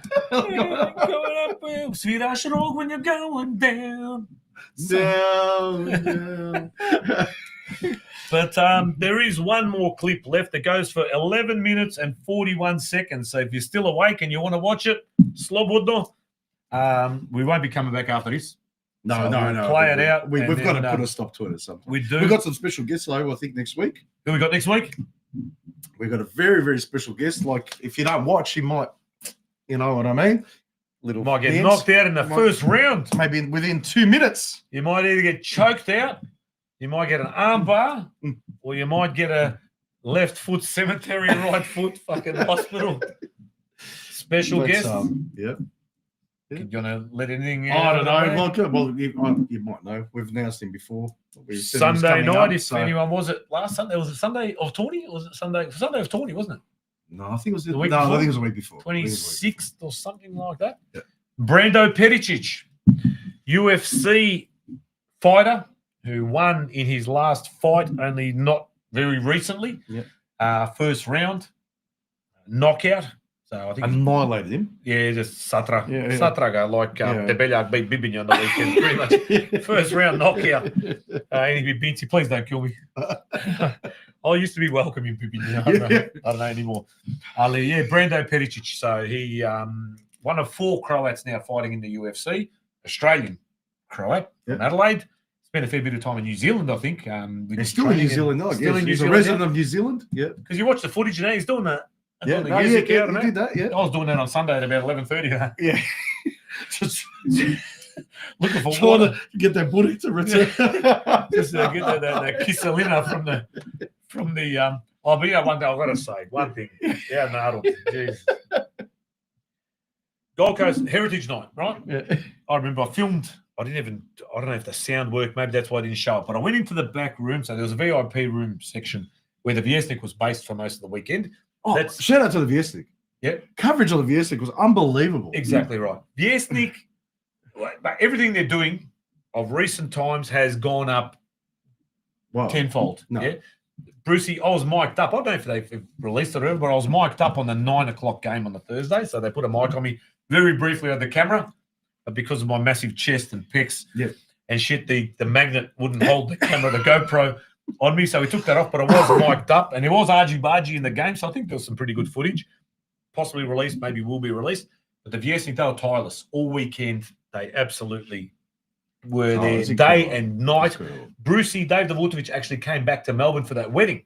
So he was up there Wednesday, Thursday, Friday. I think he flew back, went to the wedding for his mate, obviously. And but what they are doing, the Viesnik, they are bringing out now, it's a monthly hard copy.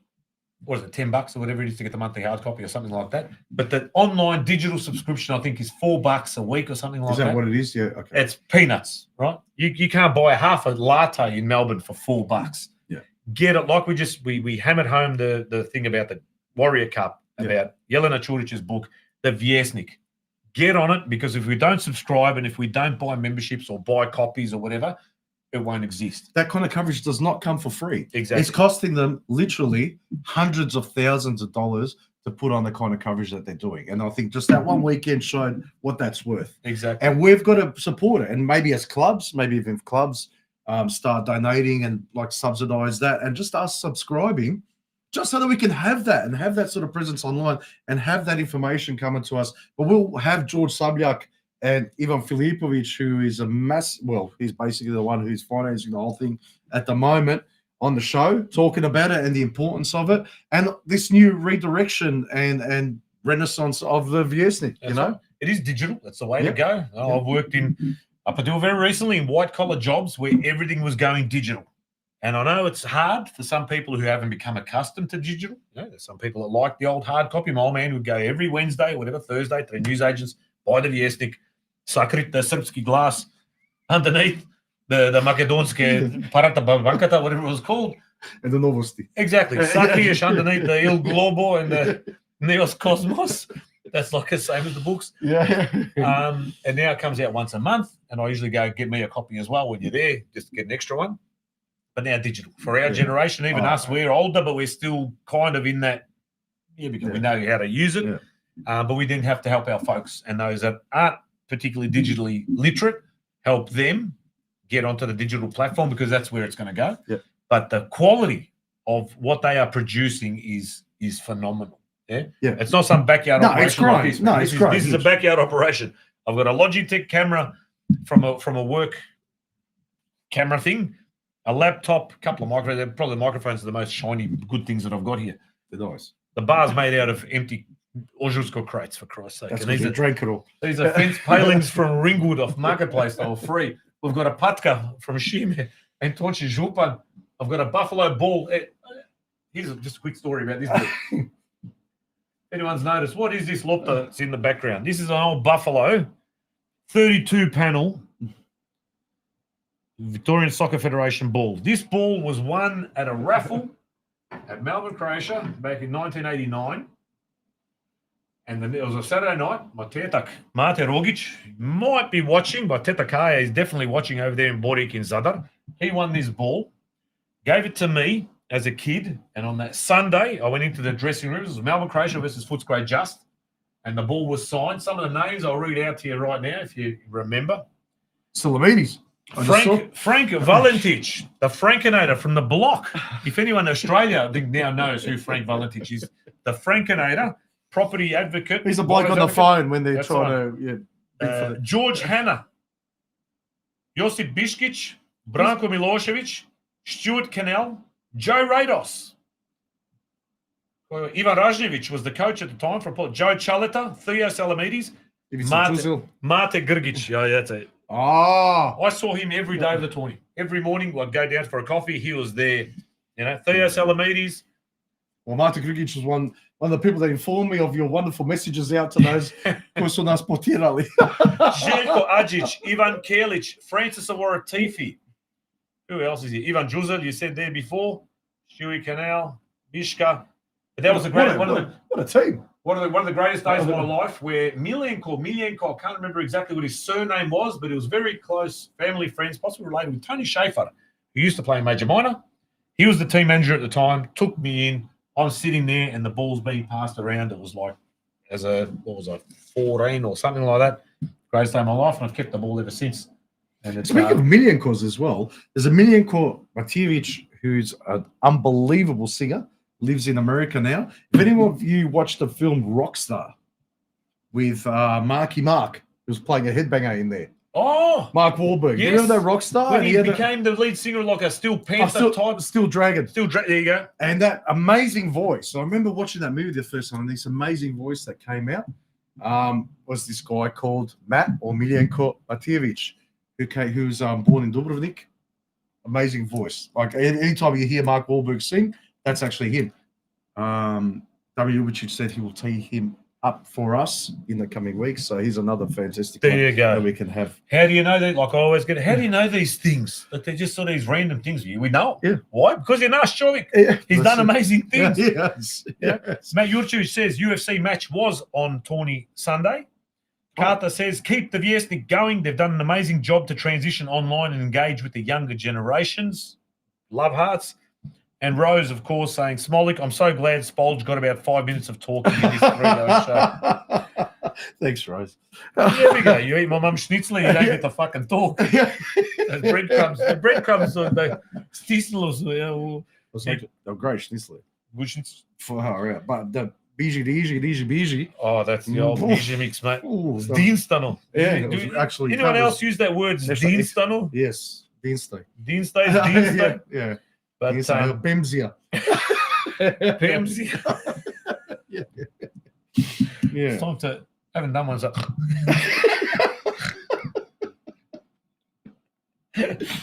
All right, we're at 11 past 10. Ljudi moji, we need to pozdraviti se and say laku noć. You had a story about the Miljenko.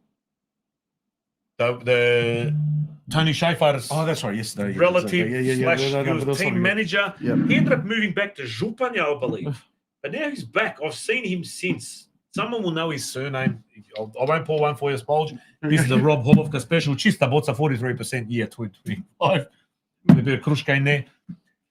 People are asking, everyone's going, still like, does Rob drive home after? I don't. I sleep over. Uber. All right. Some Uber responsible driving and service of drinks. Because I only had, 2 beers. Spolge hasn't even finished his beer. So if anyone's thinking he's mangled, it's more me. It's the breadcrumbs that got to him from my old lady Schnitzler. The Vigata. Vigata does weird things to me. MSG can fuck you up. Yeah.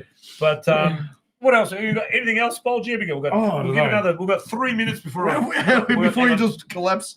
8 minutes. I'll give it 7 minutes, and then we've got 11 minutes of footage. So that'll take us out to 10:30.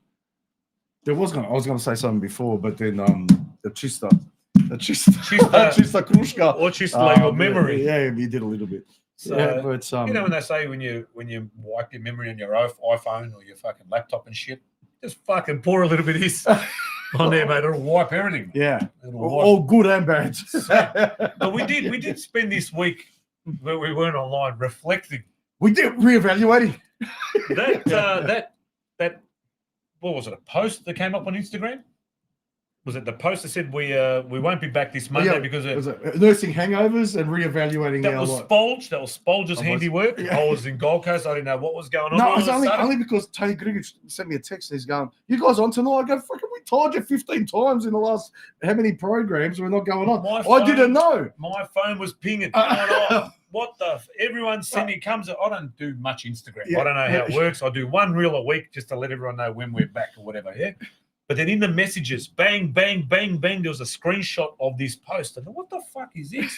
And I look and then I read it and I lolled. I lolled real good. We are reevaluating. What was it? Reevaluating our life goals. Yeah. And after reevaluating, I've changed nothing. Yeah. Changed absolutely nothing. It was absolute. Where is it? David. We're too busy nursing hangovers and reassessing life goals. There you go. See you next week. And that went nuts on my phone. Yeah. So that was a Robbie Spolge special. He reckons he doesn't know shit about Instagram. That's probably got the most hits than anything that we've done. At least I'm getting hits. Speaking of horn playing, you know what I mean. Speaking of hits, let me just check out the hits. I have written a PodroomTV song. Ooh, I have written one. Wow. This is the first. This is an exclusive. I haven't even thought about recording it yet, but we will be making our way, I believe. I have spoken to George from Major Minor. He has some kind of area where we can record the music. So I'll do the rap. You'll do the singing. Okay. So it's, I don't know, who does that? Yeah, when you've got the rapper and then you get the proper singer in there, you got fucking Mariah Carey with Eminem or whatever it is. That's a collab. Yeah, it is. Okay. Because yeah, on the night train. It's like a Run DMC and Aerosmith. That's exactly right. There you go. On the night train, I sang every song, even though it was shit. And I goes, why don't you let Spolge sing? And I did write one song that Spolge did sing, and it got plenty of fucking traction. It made it over to Index. It did. We should play that song on the way out. Yeah, we got abused. We got abused. Then you know you've done the right thing. Actually, there's been a few trolls lately. On that? Coming up. No, just lately, like coming up and talking about, da mi ne znamo hrvatski and Ne znamo hrvatski. Yeah, šta još one of our best reels. Oh, you got called an Usti. Did I? You did last week. Yeah. Who? Someone said to shame on you, Usti. Yeah. Well, I'll find it somewhere. My goodness me. Yeah. I'll show Ja it to sam you. sin malo borca. Ne znamo hrvatski. Yeah. Oh, don't. It's late. Yeah, I'm tired maybe and emotional. I'll show it to you. Ne, daću ti ja. Ne znam. Spolge will find this text. I will find it to And you. we will call this gentleman live. Yeah. And we'll say, slušaj ti. All right, Tommy Governor. I returned to the scene of the crime at Q1 in Surfers and it brought back some very fond memories. Oh, it's okay. So Tommy Governor went to, did you actually stay, or you were allowed to, Tommy Governor was allowed to stay at the Q1 because it was Tommy and I that were kicked out of the Q1, but it was Ivan Ljubicic and Tommy Milardovic who were banned from the Q1 because they were the names put forward instead of me and Tommy Governor. And he was disgusted by this. Disgusted. He let me know about this last night. Outraged, and he was outraged. It was, yeah. I was with him. We played with us up in the toy. Tsura, it was good stuff. Tony Grigic was at the last time, just double checking. Keep the Viesnik going, obviously. Dave Likota, this is like our oldies saying bye. It took an hour. Yes, it did. Yes, it did. It's like those, I've not used this joke before, those two Jenna in jail. Two Jenna in prison for 30 years in the same cell. In the same cell for 30 years, every day. Right. And then one gets parole. Right? One of them gets parole. Yeah.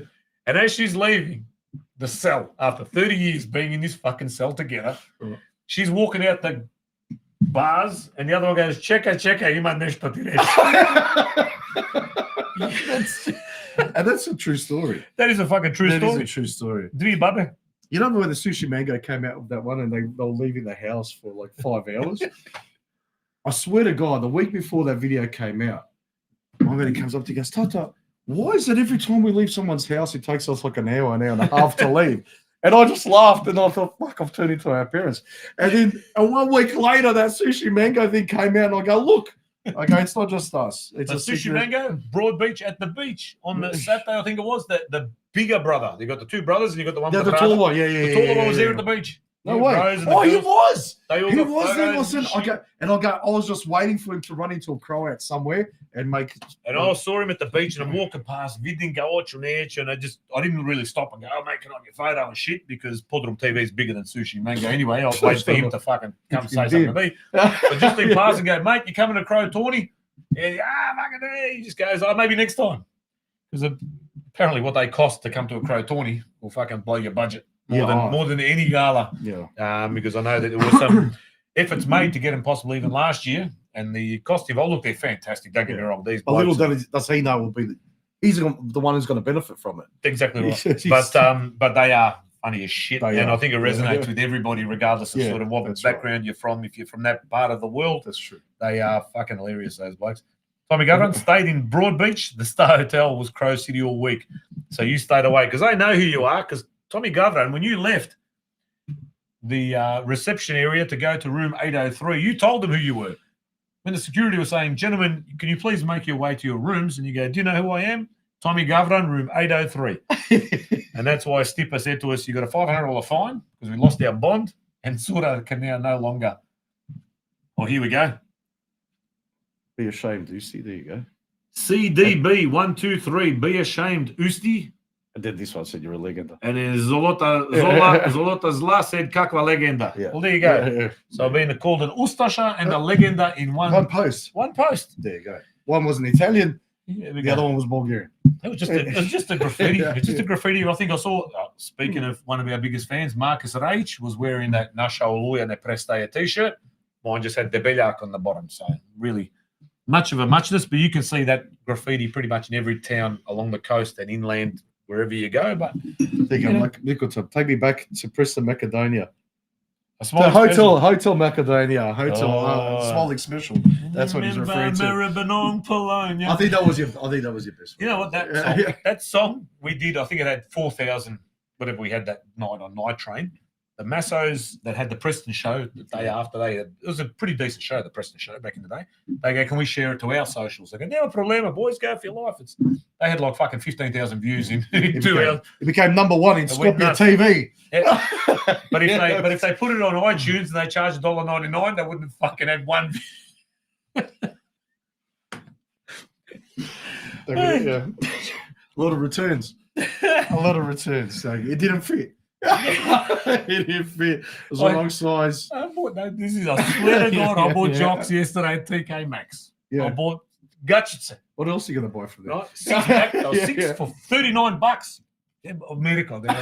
Yeah, but I'm set to a pension. Yeah. I'm done.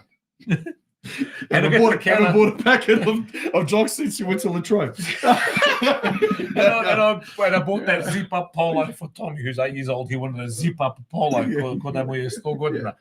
the lady goes, size 8 polo. Yeah, that's all good. But no returns on the underwear, sir. Because she must have seen the skid marks through the back of my tracksuit pants. She goes, "No return on the underwear, sir."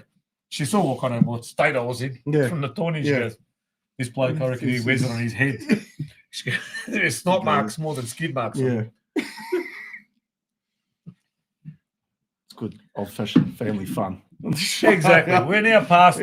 What's the PG time? I was going to say like 2 hours ago. The old days, 2 hours ago, we're having an intellectual conversation. Right? Talking about books, talking about the dichotomies and talking about who's going to play the character in the movie. All of these things, these wonderful things, emotive, language. Now we're talking about skid marks and TK Maxx, right? Don't say that we don't offer variety. This is a variety show. Exactly. This is remember Harry Michaels, the Greek variety show. Yes. People in Sydney especially. SBS used to have what was called the Greek variety show. Yes. That was his. It was huge. That was like major sponsors of Sydney Olympics. Exactly. Yeah. Harry Michaels also then went on to produce Aerobics Ozstyle. Remember Aerobics Ozstyle? If you're a young man in those days, we didn't have OnlyFans. We had Aerobics Ozstyle. That was the closest. Channel 31. Channel 31 and SBS After Midnight. Yes. The Aerobics Ozstyle in prime time, 10 o'clock in the morning, whatever it was. Yeah. Harry Michaels' wife, Effie, was on that. Oh, really? Yeah. She really was Effie? She was an Effie. Okay. Ružna ko ponoć. With all due respect, ne bi je ni za novu godinu poljubio.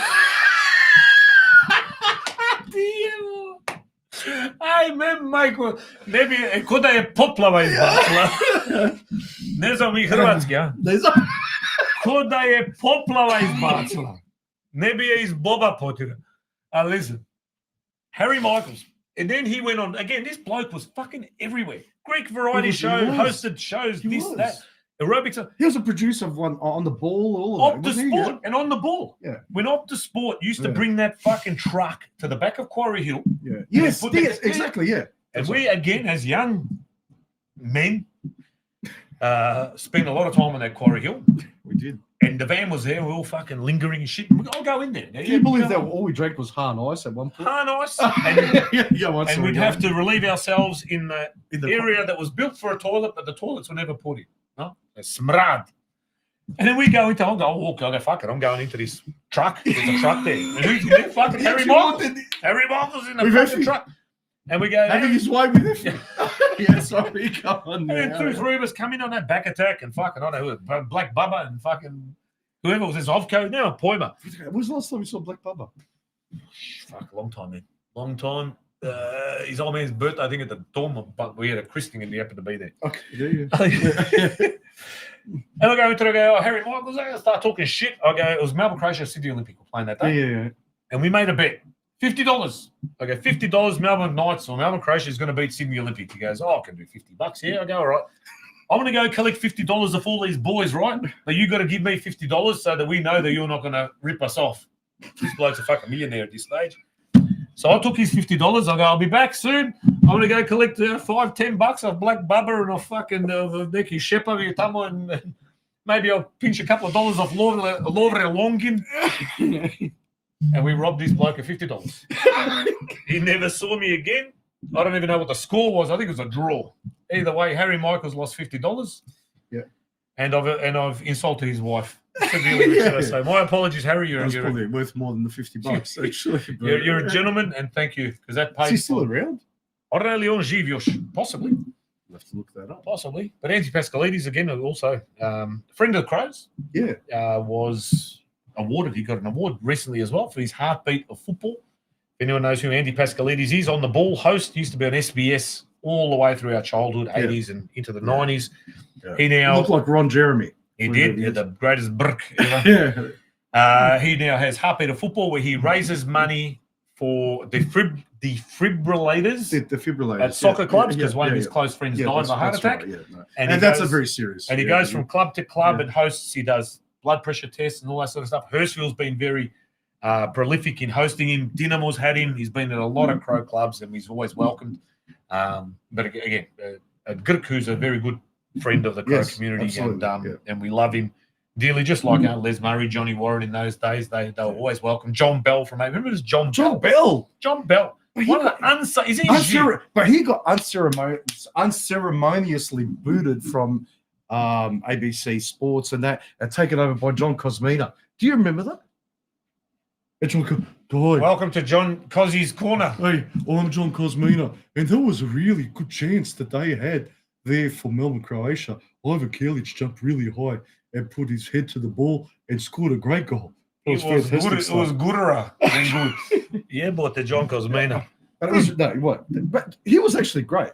John Bell. John Bell, gentleman. Again, Peter G, another one. Even though it's Mike Hills and you had all these commentators. John Bell, at the ABC, my cousin again, back attack. He did work experience at the ABC. Yeah. Work experience, year 10, whatever, from Brunswick, Trinity College, work experience. And he goes, Smolly, coming with me. They're filming fucking, I don't know, it wasn't on the ball or something, the big match or whatever it was called. Yeah.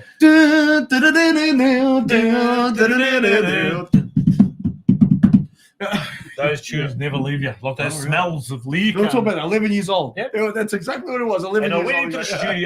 into the studio. I remember fucking John Bell, and he had that fucking, it was like a dushko. It wasn't even, it was like the Ray Martin, Eric Banner on Fast Forward. It was like exactly like fucking, that. Yeah. Exactly like that. And we go into the studio, back attack goes, yeah, come with me, just sneak in the back and that. Fucking Zoran Matic is the guest in the studio. And then we're in the background now. I just want to shake hands with John Bell, and Matic is there. And fucking, well, we prank called Matic a number of times from a phone booth on the night before the grand final, Adelaide City. It was good times. Did you forget his number? How do we do a lot of things in those days? Nema internet, ali nađeš broj. His English was exceptional as well. It was. I would like to thank Foster's Brewery and Fairmont Homes, because without the Fairmont Homes, Adelaide City wouldn't be there where it is. That's all right. That's all right. Yeah. His Croatian was impeccable. Someone said that was shit. His was when he picked up the phone at 3:34 a.m. It was called Miroslav Krleža. Impeccable. Grammatica. Ridiculous. But but when we shook hands with John Bell and that, and then he turned Rolled around off the tongue like and he looks down at me and goes, "Oh yeah, you like it, the soccer or whatever." Yeah. And I mentioned a couple of names of who I'm related to in soccer circles, and he kind of just fucking turned around and walked straight back to the airport, I think, and said that. I reckon it was him that said that I was Ustaša. It was him. Actually, well, the best thing that he actually said, they said, Zoran, Adelaide City scraped, you just won the NSL Cup. They won it there, and okay, you've just made it into the top 5 of the, of the finals. Like you must be thrilled. Very hard.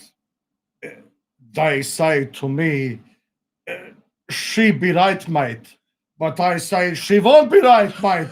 She won't fix himself up. He was. Is he alive? He is. No, he is. I actually asked someone about this. Let's have a segment. He was. He worked for what was the brick company there? They used to sponsor Adelaide City. He used to. Oh my God, what were they called? Ciglana Zapužane. I think just niš cup. There's a culture. Bagat and no, there was a Ciglana just in Zapužane. Actually, it's now become what's Zapužane? What are they going to try and turn? They were turning that into some refuse. I think recycling because all the local residents had left. Yeah, in a huff. Yeah. They were upset about a building development that was happening in 1995 around August. Yeah. They said they were going to put a 10-story apartment block in Zapužane on the 4th of August at about 5 a.m. in the morning. They announced it using artillery. They sent the message into that village with artillery saying, we're going to put a 20-story apartment building right here in Zapužane, and the people all left. So now they're going to turn into some sort of recycling plant. Okay. But there was a Ciglana there. I reckon Zoran Matic might have possibly come from there. Okay. On the Ball, recommended again on podcast through YouTube, and Harry Michaels is part of it. There you go. You can... On the Ball, you can find it on YouTube. Has recommenced. Really? Recommenced. Yeah. That's what I'm saying. Has recommenced on the. I thought you said recommend. You make recommendation. No, it recommenced again on the podcast through YouTube, and Harry Michaels is part of it. So he's alive. Oh, and well, that Ada Falabogle for starters. We might have to do a simulcast. They used to do in the old days. Fox FM used to simulcast live from the My Music Bowl. Exactly. Zachary. That's one of my favourite jokes. Talking about Zachary, how's our good friend Crow Samurai going? I don't know how many followers he's got. What are we leaving with? 21,000? He might have about 23. I reckon he's down to about 17. Hey, wasn't he supposed to do like one song a day? I haven't seen him sing for a while. Yeah, what say? Crow Samurai. Yeah, I know. I really liked him. He was nice. He was a gentleman. He was nothing like us. So Harry Michaels also owned Wollongong Wolves at one stage. Oh, there you go. And there you go. And speaking of Kralju, so we've got one message. He's got 28,500. There you go. We're getting there. What does he want? 500. I think so. We'll get there. Сачмо. Još malo. Drži se. Samurai. Prije nego što crknemo. Silvija Kresić has sent through Smoliću Kralju. Fair enough. But there was the big 1100 anniversary festivities at King Tom this weekend. Friday, Saturday, Sunday. Yeah, long weekend, yeah. And I think it even had the Sydney United Juniors presentation all in one, wrapped up. Some of this restream, no matter how much I pay for it, sometimes you just run out of storage and it won't let you upload all the stuff that I want to upload. But it looked like an absolutely massive, massive weekend. King Tom, 1100 years since his coronation, celebrated down there. Still much disputed about where he was coronated. Still exactly right. Duvno, Duvansko polje. Yeah. That is the popular sort of opinion that that's where it is. Historically, yes, near Metković. Some people say Biograd, where he was from there roughly. Some people say Niš. So, to be honest, I reckon it was probably somewhere more on the outskirts of Sofia in Bulgaria, because that was all Hrvatska all the way to there. Near Tirana. Sve je to naše. Crvena Hrvatska. Sve je to naše bilo. Sve. Ali they're still looking for remnants, but something came up today. I think it's 155 years. Correct me if I'm wrong. From the uncovering of that Baškanska ploča in Krk. I saw that today. Was it 135 or 155? 155, But you're right, it was something like that. The first time Actually, I went to Krk and I walked into that church, and now they've taken the original out, but they made a replica in there. But Ali, it's massive. Uncovered a lot of our history that we didn't know. Yeah, so that's right. Helped them read Glagolica and it was Kralj Zvonimir. So the thing to remember is Kralj Tomislav, his father Muncimir, whatever his name might have been. The Trpimirović family. The Trpimirovićes, the Branimirs, all of these guys were, look, call a spade, they were Delmos. Not they were Delmos. They were from fucking anywhere between Nin and Knin and Belgrade, right? That's where they gravitated around. That's where they were from. Yeah. So you had Panonska Hrvatska. There was a different. That's right. Knezovi up there. Ljudevit fucking Poslavski. That's right. And I'll recommend Hrvatski Kraljevi 7-part series, Crow TV, high fucking quality. I watched that. You watched it on YouTube if you can get it. Yeah. YouTube might not be as high a quality as when it first came out. One of the best fucking things you'll ever see. And show your kids. Hrvatski Kraljevi, YouTube, 7-part series. And you think in 30 years of independence that it took that long to come up with anything resembling that. And you can even see the budget wasn't huge. But the fact that they actually did it, you go, the follow Bogu that way.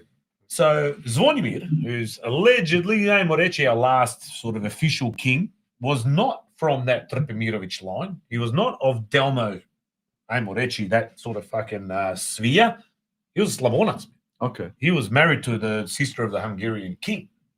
Yet his ploča that they uncovered 155 years ago was in Glagoljica, which wasn't particularly widespread or even used in Slavonia or Pannonia at the time. It was used in Dalmatia, some parts of Lika, maybe Herzegovina somewhere. So that, I think, turned our history on its head. So the Kralj Zvonimir, who was in Knin, even though he's some sort of Slavonac or whatever, and fucking married to the Hungarians, wrote this ploča in Glagoljica. It was on the island of Krk. That's right. Just blows the mind. I reckon those people that discovered it and these historians would have thought, what? Actually, that part of Croatia is fantastic for looking at Kingdom of Croatia times. So you go on Krk, you go on Cres, and Lošinj, and there's some fantastic place. Osor, which is a miesto like that binds where Cres and Lošinj become one island. So there's like a little channel or something that goes. But Osor's right on there. There's a castle there. Some fantastic monuments, and on Krk especially, amazing little remnants of the Croatian kingdom, more so than maybe in lots of places, you know. Really worth venturing out. I know people don't usually go into that Kvarnet area, but it's really worth going in there, especially if you're a history buff. Exactly right. But Spolj, couple more I forget Dave Likota's comment. Dave Likota, if they ever make a video dictionary, I know what they will put for going off on a tangent. Lock that shit in. I put tangent. Tangent is my middle name. But this is the exact reason why we started at 7:30 and started going earlier than what was at 8 o'clock. It was actually nice to drive here in the daylight and actually see where I was going, not going through like a. And the way we're going, you're going to be driving home in the daylight. Yep. And I'll be sleeping outside. Steve, Chippa Chips, mate. Steve Dragovic. This was the best show. Had a laugh. Good job, fellas. And then Tony Griggs. Dinamo banned him from the social club one year. He came to watch the AIS when they were in the VPL. I'm thinking that's Harry Miles. I'm guessing so. Or Zoran Matic. Zoran Matic, oh. Someone was banned. Someone was banned from They banned him, and rightly so.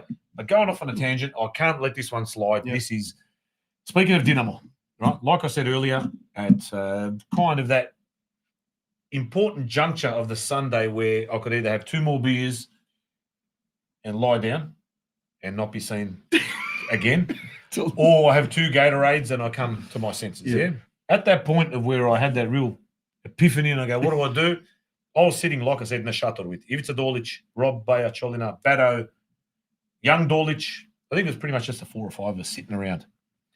Rob Bayer, Rob Cholina, who many of you know on this show and you know from Dinamo and around, his crow, whoever said that our crow is shit, Bayers Crow, I sat there, I was mother tanked. Yeah. But he's talking to Stardy Dolic, and Stardy Dolic is a native speaker from overseas. Yeah. And these two are talking, and I'm listening. Rob Bayers Crow is the top 5 percentile of Crow-speaking people born in Australia that I have heard. His grammar, everything, well, we're talking about inflections and everything, was, I'm sitting there, I'm watching his mouth and I'm listening, and then I never knew. His Crow sounded like he had either fucking gone to some sort of tertiary institution, spent fucking 20 years in Crow, or was born there. It was phenomenal. So that was, we spend a bit of time there. He goes on holiday quite often. So but I don't think it's enough. No, it's not. Of course not. No, it was, look, that whole family, they've spent their whole lives in the community. Fantastic. The whole Cholina extended family. Yeah. But it was, and then we saw also. Then you got Mate. Cholina, so Shorty was at the Brownlow, and he's come off the red carpet, and saw Noah Bolter. I think it was at the Brownlow. Got him up to here. The photo. You see his partner, and you see his tie. That's about it. But he was the tourney. Big Mate was at the tourney as well. So I'll get him on the show one day. Everyone's going, he's shy. Got to get him on the show, man. 4 years, University of Hawaii, playing basketball now in Richmond's list as well, man. We've got that much talent and stuff happening in our community that we need to get it out there, man. For those that don't know, and if you're interstate and you know of something extraordinary going on in your state, let us know. Like young Thomas Jovela, I'll repeat it, 14 years old, made his senior debut Wednesday nights. Son of Ivan Jovela. A lot of us here in Melbourne know Ivan because he played at the Melbourne Knights. But and he is Njegova slicker. Young Thomas looks like he's been cloned, not like he's related. He looks like a clone of his old man. He was at the Heritage Night, and jump on the Viesnik page and you'll see the interview with him as well. Kid, 14 years old, made his senior debut. I saw that come on, and what an amazing thing. Like if tournaments, if nothing else, these young kids can come on and make a debut for the seniors. Wow. And I chatted with him. I was going to do an interview with him, but it was noisy and those microphones were shit. And I go, how's it been, man? He goes, this is like the best weekend of my life. Yeah. And there you go. That's a memory now that he will want to go back every single year. Imagine that as a 14-year-old. Ridiculous. Billy, you had to wipe my bum at 40. I was going to be keeping there for a senior team. You know what I mean? Like, honestly, it's 14. I was getting his ball signed after a Zava Summer Street. I didn't know where to look, let alone playing in the senior. Yeah, exactly. All right, Spolge, 10:40. Yeah. Smoliću, not bad for 9:30. 9:30 finish. Smoliću, dear Shah, Luka Ravlic. I have the Shah upstairs. I was going to message you saying if you want me to post it back because. Where is it? I can't. Give me 2 seconds, Spolge. Tommy Governor saying here, you boys said Lako Norwich 40 minutes ago. Hang on, Spolge. Ko je to lud? Mi koji smo rekli prije 40 minuta. This way. Tell me if you can see those scarves on the screen there, Spolge. Yeah, you can. Yep, no, you good. Can see the North Perth. This is my original, brand new, never worn. It's been stapled to the Z with my other collectible scarves. You can see there the Tornado, Enko, Osijek, Orient. See the one at the top. I don't. Can you see the Croatia one at the top? You can just see the bottom of it. Old school, yeah, those I remember when they came out. They were good, and there was a white version of that one too. That's right, but that's the one that I already have. So, Mr. Ravlic, I will get that one if need be back to you. Ali, it was good to see you boys, but it was your mum that kicked it all off and said, "My sons make me watch your show on a Monday night." And she goes, I've got to get a photo just to make them jealous. And if you jump on my Facebook page, there's me and we've got a photo there. But what a great family as well. And they were also, thank you for sending through all that information about the Oluya Zabava at Perth as well when we interviewed Ray Petzotic. Some very special news coming out for Fremantle, Croatia in the next couple of days. Keep your eyes out and your ears open for that one, especially if you live in WA. Some nice things about to happen, and New Year's Eve in Perth. So yeah. Hopefully, you haven't got any plans for New Year's. Freo Dom 2001, fucking one of the best nights ever. I've heard about that. It was an amazing night. I heard. Best nights ever. Freo Dom was, I think, the Friday. Quelup Croatia boat cruise down the Swan on the Saturday. Nashfield we were there one day, or maybe Sunday during the day, and then we went to Joondalup for the Melbourne Knights Perth Glory game. Mickey Jovanovic walking out into the middle of the pitch with a KFC bucket on his head. Mast. Hey, still had that mast. And and getting told, me and V Bomber, Matty Pavlinovic, if you're watching, is still a good. What's the time zone in Perth now? Is it? It'll be 2 hours. No, 3 hours. 3 hours. Sorry, 7:43. V Bomber has got to be watching. Matty Pavo, Matthew Pavlinovic, the Lord Mayor of the Swan, Midlands champion. Me and him went out to collect a trophy after beating the Perth Glory supporters on that Saturday afternoon at Noranda. We beat them, and then Mickey was the photographer. So me and V Bomber are walking out to collect the trophy. Mickey's he's got a camera, and he's wearing a KFC cardboard bucket full of mast. And we get to the middle. It's good for the skin, apparently. Oh, fantastic. He looked 5 years younger when he walked on. Then we get this, you hear the walkie-talkie, he's the security comes over and goes, excuse me, sir, you need to leave the pitch. Mickey's going, what the fuck's going on, man? Not drunk, or he goes, we are sponsored by Chicken Treat and Red Rooster. You can't you can't be wearing a KFC fucking bucket on your head. And they kicked him off the ground. Or for KFC. That's right. Not for his obscene behaviour. Iconic photo of me and V Bomber holding up this trophy, which I made. I made this trophy in Melbourne. Flew it to Perth, knowing we were going to spank these dickheads. And I've fucking blue tacked them donkeys on those. It was a disaster. Can someone explain to me why Perth Glory used to have more fans back then than they do today? Oh, they hated us. They fucking hated us. They were packing out that stadium. And they hated, I think, just in general. No, again, I can keep going now till fucking 2 in the morning. Man. We went to that game in Joondalup, right? It's a fucking true story. Right? So they had like 15,000. I don't even know what. It wasn't there. That's not their home ground. That QBE stadium was being renovated. So they moved. This is fucking kilometres and kilometres outside of Perth, north of Perth. Right. Somewhere. Correct me again, ako slušate. And we turned up to this pub, the Old Bailey, the OB. I remember I was on fucking, that's when the forums were going. Dragan Buchner from Brisbane mentioned Knights Army Forum, represent.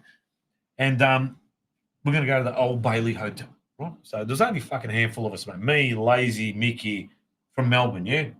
Shit, who else went up fucking there? I'm just trying to think. Maybe Steve Ivkovic, a few of us. And we turn up to this Old Bailey Hotel. On the Sunday of the game, there's fucking, I swear to God, 1,500 Perth supporters everywhere. And there's already been shenanigans between the two clubs and shit. Now, what do? We're going to fucking walk straight in. Lazy's wearing, again, like Ivan Bardic, the top hat, the checker top hat, fucking a metre off his head. Me, him, and I don't know, Mickey walk straight through the crowd. We're going to the bar. Going to the fucking bar. Blokes are bumping us. Fucking guys are fucking trying to get smart and mouthing off and shit. We just keep walking, boys. Keep walking. We get belted. Yeah, we go. What do you do? We get to almost to the bar and some bloke, Rod Stewart, they called him. Remember Rod Stewart from the middle of the shed? They had a lot of Artisharkish. And this Rod Stewart comes up, hey, some Poms. There was all Poms. There's no fucking Aussies in there, all Poms. And then we started mouthing off. What are you doing? I go, listen, brother, I'm here to see Tottenham Mark. Who? I go, Tottenham Mark. I had my contacts over there. Don't worry, I got my fucking spioni everywhere as well. I swear to God, the crowd just fucking opened like this. There's 100 people between me and the bar and Lazy in it. They just opened up. We walked straight through. They didn't fucking look at us. Get to the bar, some bloke, tattoo, fucking head, back, ledger, sveživo, tattooed, and I have a beer with him, and the Lazy boys come over here. That's Tottenham Mark. I never put who Tottenham Mark is. Ali, my Melbourne spies told me about Tottenham Mark. Start walking back out to go to the game. Then that Rod Stewart wants to buy me a drink. Yeah. You know Tottenham Mark? Yeah. Also, I don't know who this gangster was, Ali. Yeah, we walked out, went to the ground. Ludnica, those were the days of, when Perth would get 15,000, 20,000 to a fucking regular season game. Insane. That joint's a basket case. That's what I'm saying. There has been also ran in the A-League. They're Nikonista. But I don't think throughout the whole A-League that they got the same crowds that they did in the NSL. So everyone talked about the successes of the A-League. And then when the A-League was successful and burgeoning and, like getting some great crowds, they did it. What was that game where Knights played Perth in Perth? It was like some kind of a final. I think it was a draw. I remember that. And they scored right in the last second. There was more people in the back cave watching that game live than what would go to a fucking Melbourne City game. Pack Cave was fucking packed. It was an amazing watching game, it on a screen. The acoustics were fucking terrible. Yeah, I'm not the back cave. I swear to God, Melbourne City will play in an elimination final. They won't have more people than what we had in the back cave that night. Ridiculous. Sranja. Cool. I don't get this whole. What's the Ernie Sigley thing? Carter. It's giving Ernie Sigley KAK vibes. Kerry Ann Kennelly. Oh. Kerry Ann. Dobre noge. Stara koka, dobra juha. That's what they say. Just like a mrkvo too. Actually, who was it? I think it was again Stepan Gal. If you are listening, you're still in the white collar jobs, so you're probably still up. Yeah. Putting together a book of Crow sayings that we use here. Yeah. Yeah. So, and then but translating it into English. Yeah, you're right. Yeah. So one thing is, we're gonna have a book of sayings. Everyone does a book, but then translating into English, like who cuts your hair? Got the shisha. Exactly. Yeah. And then try to explain to this non-Croat. Who cuts your? Hey, dickhead, who cuts your hair? Yeah. What were some of the other ones? Which is your dick? Which is your dick? That's right. Yeah. Like Siri. Hello, Siri. What is with you? Yeah. All these sayings. There's some wonderful ones. They are some fucking. We had a fucking. I started writing a list. Gal, we're going to start it. We're going to do it. PodroomTV Publishing House. Yeah. Will release the Croatian into English translations of our best sayings. So,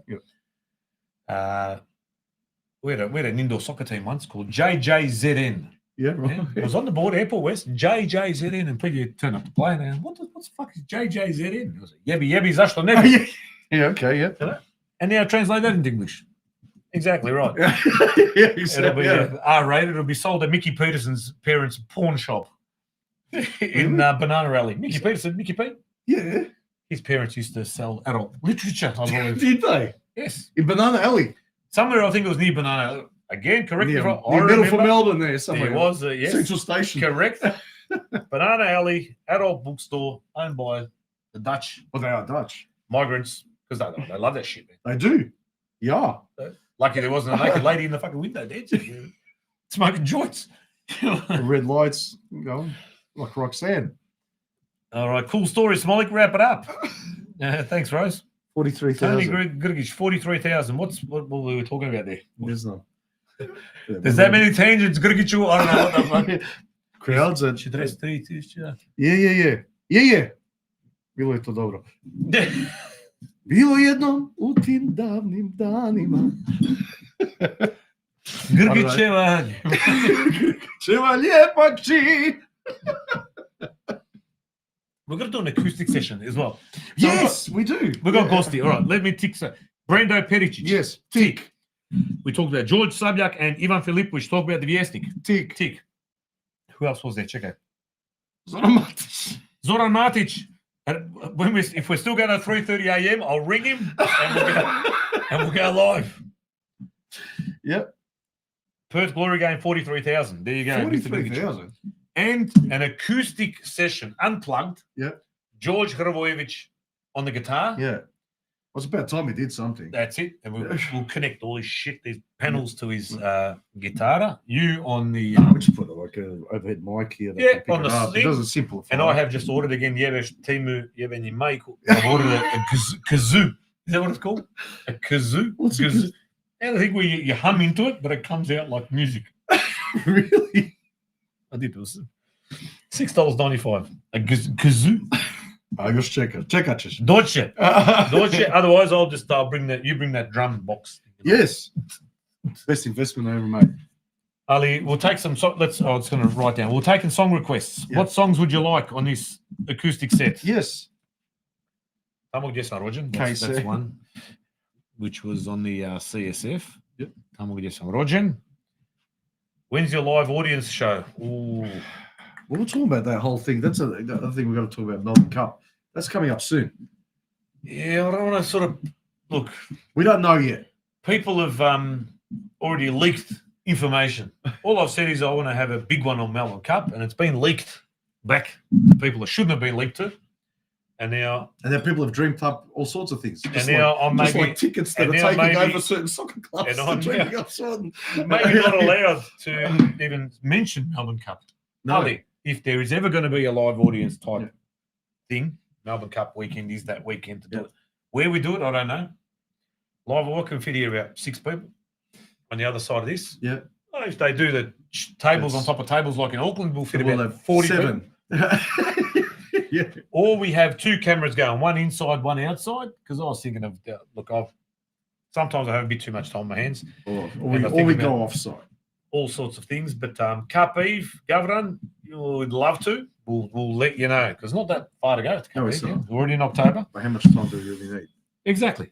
How much time do we have to prepare for this tonight's show? About 8 15 minutes before minutes. you rocked up and we came downstairs. So, Bieli Križ, all right, Steve X. Okay.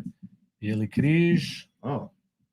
I like it. All right. I like it. For me, Rosa by Thompson. Okay. One So of the- we're really going, we're going the one of the right? greatest songs of all time. I think that song is just nešto. Posebno, what else was there? Gdje si sad moj anđele? That song by Tomislav Ivčić. We spend enough money on his tapes, we might as well play some of his fucking songs. Stop the war. And if Spolge wants to sing that one, I'll sing that one. But I'll harmonise at least. Oh, getting text messages. What do you reckon that's coming through? I know what it's from. Okay. You finished? I've got the same one twice already. Yeah. That's like, when you're out somewhere and your wife or your missus sends you, she calls you 17 times and you go, I better text her back. All good? Oh, yeah, we go. I get all my jokes from Kevin Bridges. That was like we did a gig in at O'Connor Nights. At the O'Connor Dom, sorry, I should say. We're playing there, and the guy that was doing the mix, hope he's not watching. Anyway, there was noises that were coming out of these speakers I shouldn't have been coming out. And at one point we discovered that one of the speakers wasn't even on. All coming out mono out of one. And we're there, and there was feedback coming out, blowing their heads off. And we walk off stage. The operator goes, "Happy?" Yeah, man, we're wrapped. Yeah, that was, and that's the same thing there. All good? All good after the 17 calls. All good. Silvio Kresic, još sluša, evo, 10:52, only a couple of minutes ago. Silvio, još sluša, legende ste, popite još jednu. Rob Stoker, Hercegovci, evo noći, evo dana. Oh, we can do that one, Robbie boy. Right after you send through that pledge of sponsorship. Well, at least a dozen pizzas. Yeah. We'll accept the cold ones. Yeah, exactly right. But all right, I reckon we did well. that's it. Early I one. reckon We wrapped it up quickly. We did it really well. We are done. I want to keep my job. Even though I'm casual labour hire, I still want to perform at my very best because that's what I do. Like to keep my bladder before it explodes. Are you busted? Ljudi moji, Spol's going to do a quick run. I'm going to play a clip, and that's going to be Laku Noć. So it goes for 11 minutes 41. I'm going to still stay here. I'm going to leave the mic on because I need to censor 1 or 2 of these interviews just very quickly. Otherwise, it's late enough. I reckon we let it go. What do you reckon, Spol? Mandeka. It's 11 o'clock. By the time it gets to this, we're in nightmare stage hour. Exactly. So anything goes. But also, apologies. By this stage, this is already sort of mid-afternoon Sunday. I'm probably a bit repetitive as I have been tonight. Ali, you know what? No, we went on tangents. We were repeating. It was one of those like SBS. Who do you think you are? Yeah. That's what I was doing this afternoon. I was walking around going, "Where's your mum from? Where's your dad from? Are they related?" Yeah. All good. Of course, the Croatian version will be Chisti. Cheers, you darklings. Yeah. But Matt Jurcevic, pozdrav from Perth. Fantastic. He's been following us from day one. Yes, yeah. Caught up with him on Saturday. His King Tom arrived in one piece, just like it did for my friend Ante Rados over there in Canada. I said 2 King Toms to Canada. They both made it in one piece. So if anyone's after any King Toms, we've given a fair few away. I've still got a fair few. It's basically fundraising now. If anyone wants one, $20. If you're in Melbourne, I'll get it to you. If not, I'll post it to you. They're my problema, but there's still a fair few left. I think you can see them here in the background. Either way. And a massive positive to everyone in Perth. I know there's a lot of people watching in Perth. Thank you so much to everyone interstate and everywhere all around Australia. The feedback that we've received over the last couple of weeks, even on the weekend at Zora, and you at tournament, you said man hugs all around, and people you had no idea would be listening or watching. Exactly. Canberra, Croatia. I'm pretty sure if it wasn't mangled too mangled by that stage. The Canberra Croatia president. Apologies, I don't remember our conversation too much in terms of names and stuff, but he said he's avid watcher, listener. I said we'll get him on the show as well because we did have someone reach out, Boots or Antel, I think it's Antel Boots or Brikic, to talk about all things Canberra, but the president also is a viewer. So we'll do our best to get a hold of you as well. But yeah, it's been fantastic, overwhelming, especially at the tourney, and you yourself walking around just from the Dinamo Zagreb to the Zora Zagreb to the wedding, people just coming out of nowhere. You don't expect saying, we watched the show, play serious, man. It's amazing. He was overseas, and after that show, he came on with Matty Grigic, and they were on their way to the concert in Sea. 2 days later, he's walking around in Split, and the lady comes down and she sees him. She goes, "You Mickey from Age Minor?" He goes, "Oh, yeah. I saw you 2 days ago on PodroomTV. Can I take a photo?" Like, you just go, "What the hell, man?" You know, that's but it's just like the network that we got. Everyone's doing such fantastic work, and what we're doing is holding up a mirror to the Croatian community at the moment and all the fantastic work that's happening. So it's kudos goes out to all of you for doing incredible that's work. Right. So Ako nema vas, nema nas. No, and that's that's right. right. Keep doing what we're doing, and we'll keep advertising. We'll keep getting it out there, and here we go. Yeah. And try and stay off the piss. I haven't had a smoke tonight, which is good. That's amazing. It's Well done. 6 days no smoking. I haven't had a cigarette since April 16th to 2021. Not that I'm counting. There you go. So you keep me on the straight and narrow, and by next year's tournament, I'm going to be ripped and fucking. I'm going to be ripped too. I'm going to drop down not only to the 34. I'm dropping down into the Open Men's Div 1. I'll be playing next year. I'm going to be ripped about a case of beer. Rippage. Yeah. Ljudi moji, laku noć. Here's the clip from the last one that I've got that I've nekako edited. Again, it's not the greatest thing you're ever going to watch, Ali. We hope you enjoy it. Thanks for joining us. Episode 13. We're back next Monday. Hopefully we've got Brando Pericic, known as the Balkan Bear. I just prefer to call him Brando Pericic. From, where's he from? Is it Ugljan, Pashman? Sort of his folks are from the I island? think his dad might be from Split or something. I saw another interview, but I think his mum's there from somewhere. Around there. I'll call it Zadra anyway. There you go. But we'll get the lowdown on Brando Pericic, the newest sensation in the UFC. I think he won 50 grand as the best. I was trying to find out what the prize money was. There was 4 or 5, whatever, how many on that list of fights. He got the bonus of 50 grand for the best knockout, whatever it was. Yeah, so he's pretty wrapped with that as well. Because looking at some of the footage, he's been homeless and fucking slept in his car and shit. Talking about Spartan conditions. Exactly right. And he was supported by that Israel, what's his name, Netanyahu. Yeah. The other famous UFC fighter, he's on the cheering him on. Here we go. We'll get that next week. Ljudi moji, thank you once again. Thanks for all your support. Thanks for all your kind words. Coming up to us at the tourney, coming up to us at the Zora Zagreb, Dinamo Zagreb, weddings, wherever you see us. Follow on. Keep sending your shit through. Get it in by Sunday. It'll get on the show 100%. Get in Monday. Maybe we get it in there, but either way, we'll do whatever we can. If we don't get the actual slicker on the screen, we'll talk about it. Let us know what you want us to talk about, and that's what we'll do. Yeah. Thanks for tuning in. Love you all. See, I'll let him talk.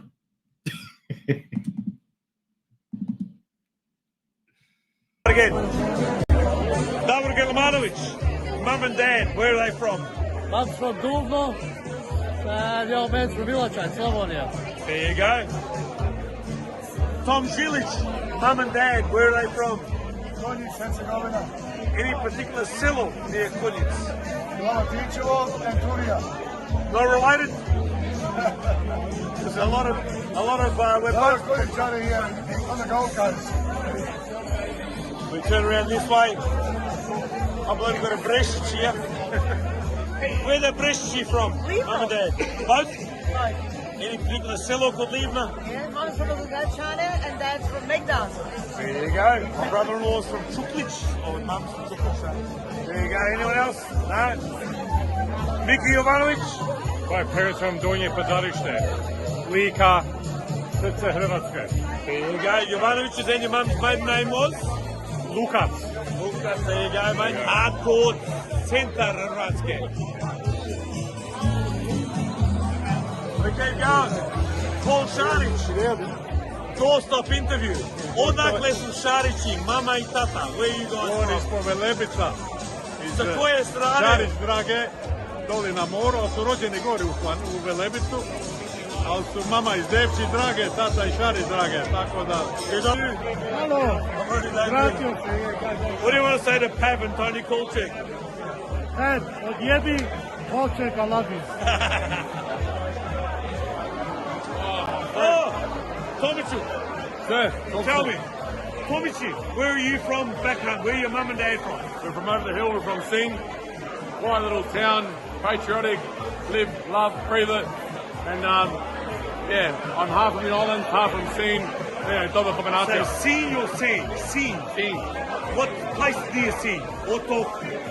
So I'm from Yelena School right before Otok and right near Gloverton. That's pretty fucking hardcore. Exactly. Oh, well, you know, it does not. Yeah. Pointing the other way. We're not going live, I'm just recording.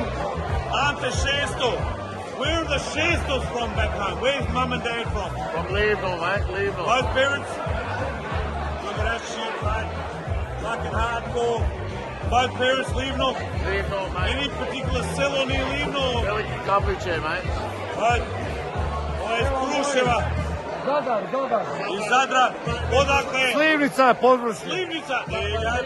Mama i tata? Mama, čači iz Slivnice, mater iz Područja. Okay. Have yourself, brother. Pokri čača iz Otoka, Kosinja. rođen iz Kamličice, majka iz Lipa Livno. Za dom spremni. Where from? Pelešac and Kastela. Both. Mum, dad, Pelešac. Dad Pelešac, mum Kastela. There you go. Story of old boys. Adelaide Croatia. Division old boys. Gospodine, inače, kako se vi zovete? Dobro, drago je. Odakle ste vi i vaši roditelji? Odakle ste vi? Iz kojeg sela, iz kojeg mjesta? Iz kojeg mjesta u Bosni i Hercegovini? Teslić. I mama i tata oboje? Odakle su mama i tata? Where are you from? Yes. Tata je iz Sarajeva, mama je iz Ploča. There you go. And prolog kod Livna. And you guys, what selo near Konjic you guys from? Oh, Turija. There you go. Konjic, Livno, Banja Luka. Moj čača iz Jajce, mater iz Pitsko Baterine. So when they come together, they make Mile Bulić, yeah? Thank God there's only one of you. Then we come over here to Mokronoge. It's not live anyway. Mokronoge i još Splišo neki se vode naša su neki Splišo.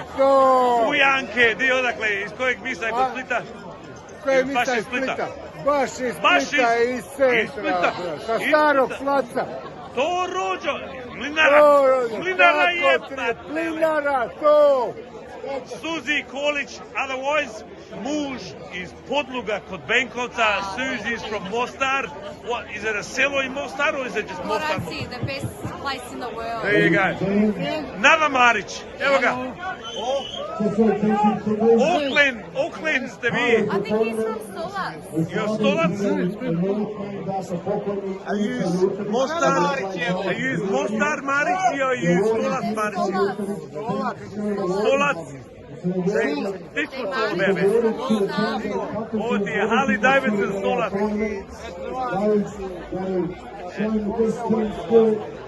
Keep cut laps. There we go. Mile, reci. Mile Bulić, mater iz Slavonija, Đuđenovac, čača iz Dervenka. Bog vrati. That's the shit. Liović.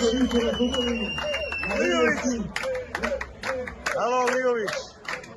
Where are the Liovićes from back home? Od Zadra i od Livna. Zadra? Da, mater mi je od Zadra. What selo or where from Zadra? Stari grad.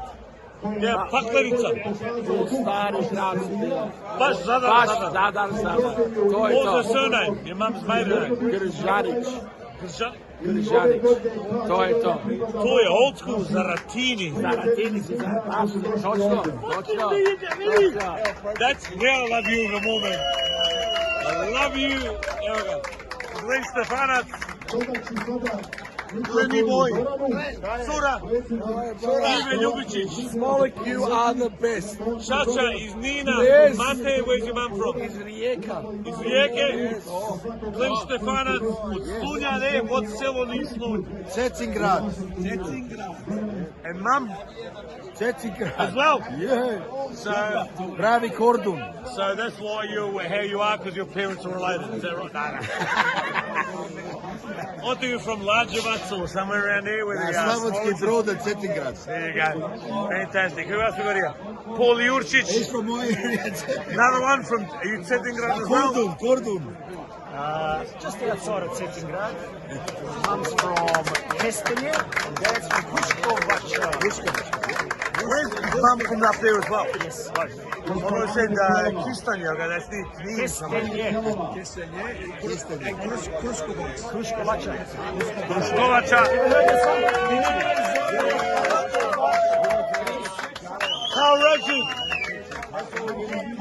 Carl Rajic's from back home. Uskopje. Mum as well? Mama as well. Both? Both. So parents are related? Yeah. That explains a lot. Jeez, that's a big forest. Ličevik. Karabek Heights. He is fucking royalty. His mum is from that Zaratini. You peasants can only bow to this man. Movs. Yes, Movic. Parents are from which town? Where's your dad from? Where's your mum from? Stanica and Lika. Both. Both. They're related? No. Thank God. Francu. Dad's from? Uskopje. Mum's from? Zemunik. Yeah. Oh, God. I'm gonna edit that very fucking heavily. Why? Zemunik. Not even planes want to fucking land there. And they've got an airport. And your mum's maiden name was? Perić. Hvala Bogu. Juriću, jednako ste vi. Splitske materne. Riješeno, done deal. Stari iz Valpova, mater iz Nove Gradiške. There you go, pretty fucking hardcore. Who else we got here? Let's keep moving. Dugi. Branch. Tvoje porijeklo. Where are your parents from? Mate, Chacha, odakle ste vi?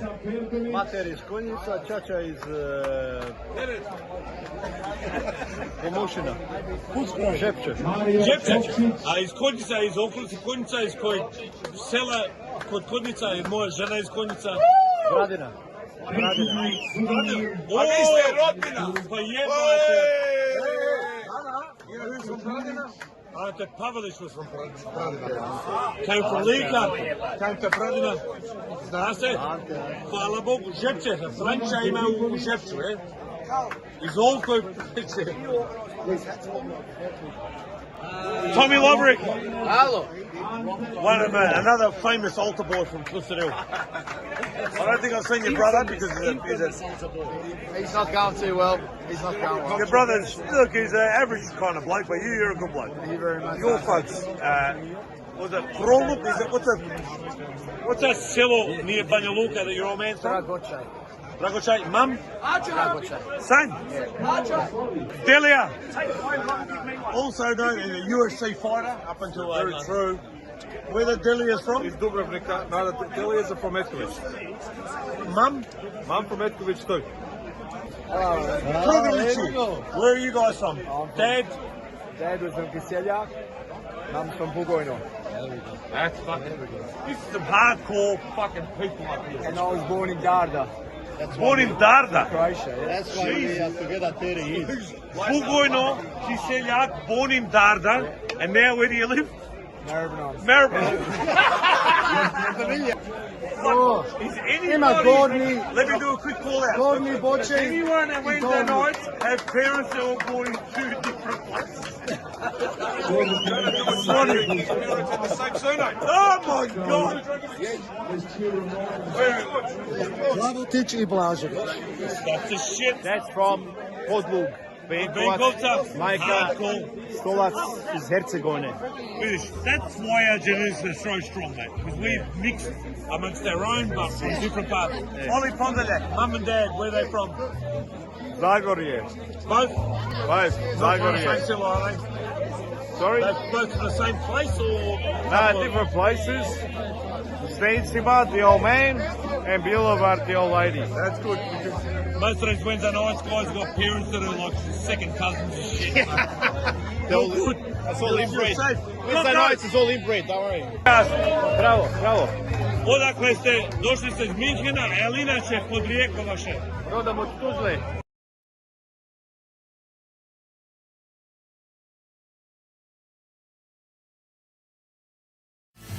Kad zapjevam partija mi sudi, neka sudi, pjevat ćemo ljudi. Ne boj se rogova ni lažnih bogova, šta nam mogu lanjski snjegovi. Ne boj se tragova, ričućih labova, šta će crni oblak planini.